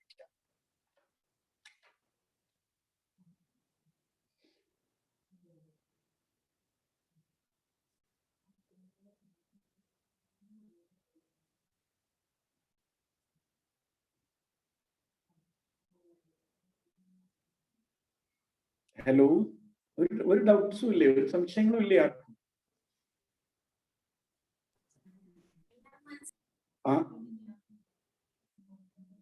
ആർക്കും ഡൗട്ട്സ് ഇല്ലേ? നിങ്ങൾ സിവിൽ സർവീസ് ആസ്പിറൻസ് ആണോ?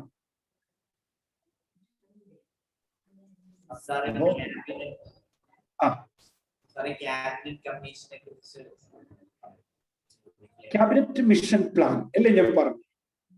ക്യാബിനറ്റ് കമ്മീഷൻ എന്നല്ല പറഞ്ഞ, ക്യാബിനറ്റ് മിഷൻ പ്ലാൻ.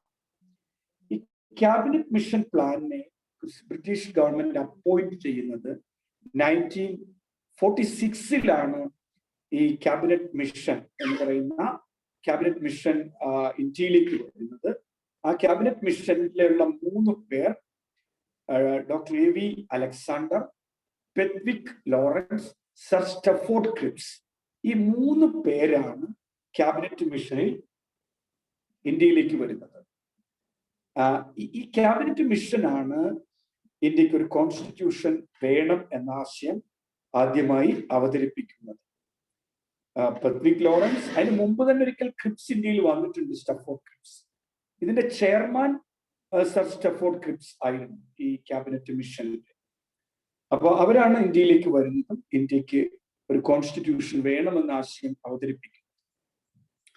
സത്യത്തിൽ കോൺസ്റ്റിറ്റ്യൂഷൻ എന്ന് പറഞ്ഞ ആശയത്തിലേക്ക് നമ്മൾ എത്തുമ്പോൾ ഈ ബോറോഡ് പ്രൊവിഷൻസ് അല്ലാതെ അതിനു മുമ്പ് നമുക്കിപ്പോ ഗാന്ധിയൻ ആശയങ്ങൾ കോൺസ്റ്റിറ്റ്യൂഷനിലേക്ക് വന്നിട്ടുണ്ട്, ഗാന്ധിയൻ പ്രിൻസിപ്പിൾസ് വന്നിട്ടുണ്ട്, ബുദ്ധിസ്റ്റ് ആശയങ്ങൾ വന്നിട്ടുണ്ട്, ക്രിസ്ത്യൻ റിലീജിയസ് ആയിട്ടുള്ള ആശയങ്ങൾ വന്നിട്ടുണ്ട്, ഇസ്ലാമിക് ആയിട്ടുള്ള ആശയങ്ങൾ വന്നിട്ടുണ്ട്.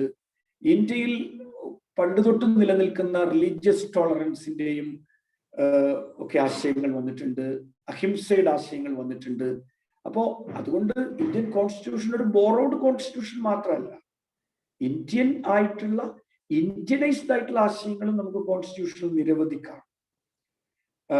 ഒരുപാട് ആക്ടുകൾ, ചാർട്ടർ ആക്ടുകൾ, ഗവൺമെന്റ് ഓഫ് ഇന്ത്യ ആക്ടുകൾ, for example Minto Morley reforms 1909, government of India act 1919, government of India act 1935, government of India act 1947, ഇതെല്ലാം നമ്മുടെ കോൺസ്റ്റിറ്റ്യൂഷൻ സോഴ്സസ് ആണ്. എസ്പെഷ്യലി കോൺസ്റ്റിറ്റ്യൂഷനിൽ ഏറ്റവും കൂടുതൽ ആശയങ്ങൾ പ്രദാനം ചെയ്തത് 3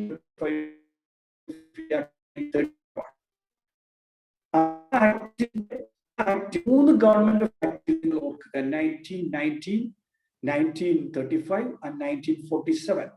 ഇതിൽ 1935 ഗവൺമെന്റ് ഓഫ് ഇന്ത്യ ആക്ടിൽ നിന്നുള്ള കാര്യങ്ങൾ ഇന്ത്യൻ കോൺസ്റ്റിറ്റ്യൂഷൻ ഒരുപാട് സ്വീകരിച്ചിട്ടുണ്ട് എന്ന് നമുക്ക് കാണാൻ കഴിയും. ഒരുപാട് ആശയങ്ങൾ അവിടുന്ന് വന്നിട്ടുണ്ട് 1939 ആക്ടിൽ നിന്ന്. ഉദാഹരണം, ഈ 3 list dyarchy, 2 sets of government, കേന്ദ്ര ഗവൺമെന്റ്, സംസ്ഥാന ഗവൺമെന്റ് എന്ന് പറയുന്ന ആശയം, പിന്നെ പബ്ലിക് സർവീസ് കമ്മീഷൻ എന്ന് പറയുന്ന ആശയം, പിന്നെ 3 ലിസ്റ്റുകൾ, നമ്മൾ പറയുന്ന union list, state list, concurrent list എന്ന് പറയുന്ന ആശയം, അതൊക്കെ നമുക്ക് തരുന്നത് government of India act of 1935 ആണ്.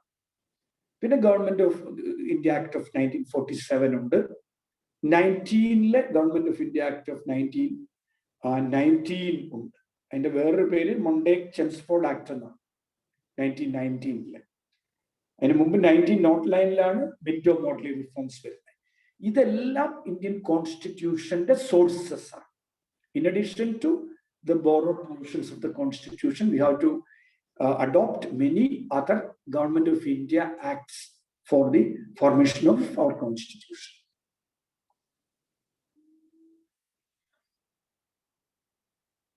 നിങ്ങൾ ഈ 2 അസൈൻമെന്റ് ചെയ്യണം. ഒന്ന്, preamble of Indian constitution, then what are the various sources of Indian constitution.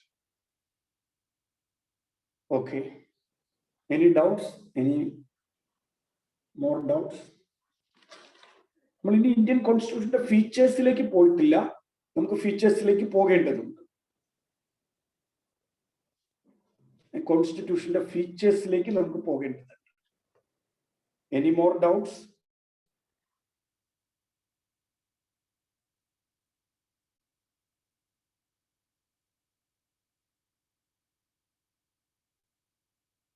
Hello,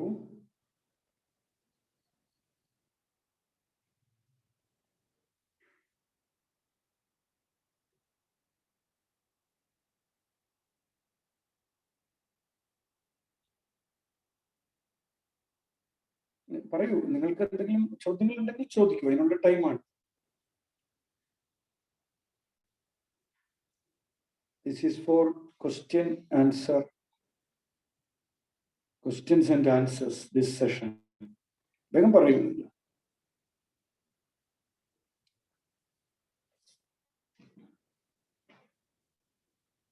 നിങ്ങൾക്ക് ക്ലിയർ ആയോ കാര്യങ്ങൾ? ഇപ്പൊ നമ്മൾ ഈ കോൺസ്റ്റിറ്റ്യൂഷൻ ഫ്രെയിമിങ്ങുമായി ബന്ധപ്പെട്ട് പറഞ്ഞ കാര്യങ്ങൾ നിങ്ങൾക്ക് ക്ലിയർ ആണോ? Yes, sir.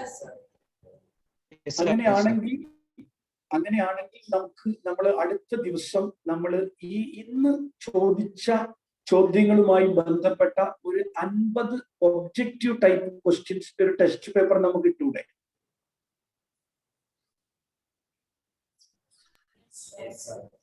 Okay, sir. So next class we have a objective type question for our framing of the constitution.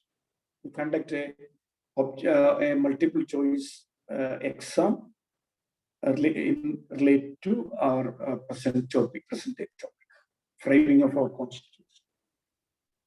ആർക്കെങ്കിലും ഇനി എന്തെങ്കിലും സംശയം ചോദിക്കാനുണ്ടോ? മനോജ് സാർ കൺക്ലൂഡ് ചെയ്യാനായിരുന്നു സാറേ. അതെ. ഓക്കെ, എന്നാ Minimol. Okay. Sir, it was such an awesome and informative class. Thank you so much for this class and all the depth and applications you go with the topics. Thank you, sir, for being a part of our STARS family. Okay, thank you very much. Thank you, sir. നമ്മുടെ information next ക്ലാസ്സിന്റെ information നമ്മൾ ഗ്രൂപ്പിൽ ഇടുന്നതായിരിക്കും. Okay, അപ്പം sir പറഞ്ഞതുപോലെ ഇന്നത്തെ ക്ലാസ്സിന്റെ 50 objective type questions sir നമുക്ക് തരും. നിങ്ങൾ ഇന്നത്തെ ക്ലാസ് നന്നായിട്ട് വായിച്ചു നോക്കുക കേട്ടോ. Okay, thank you sir. Okay, thank you very much.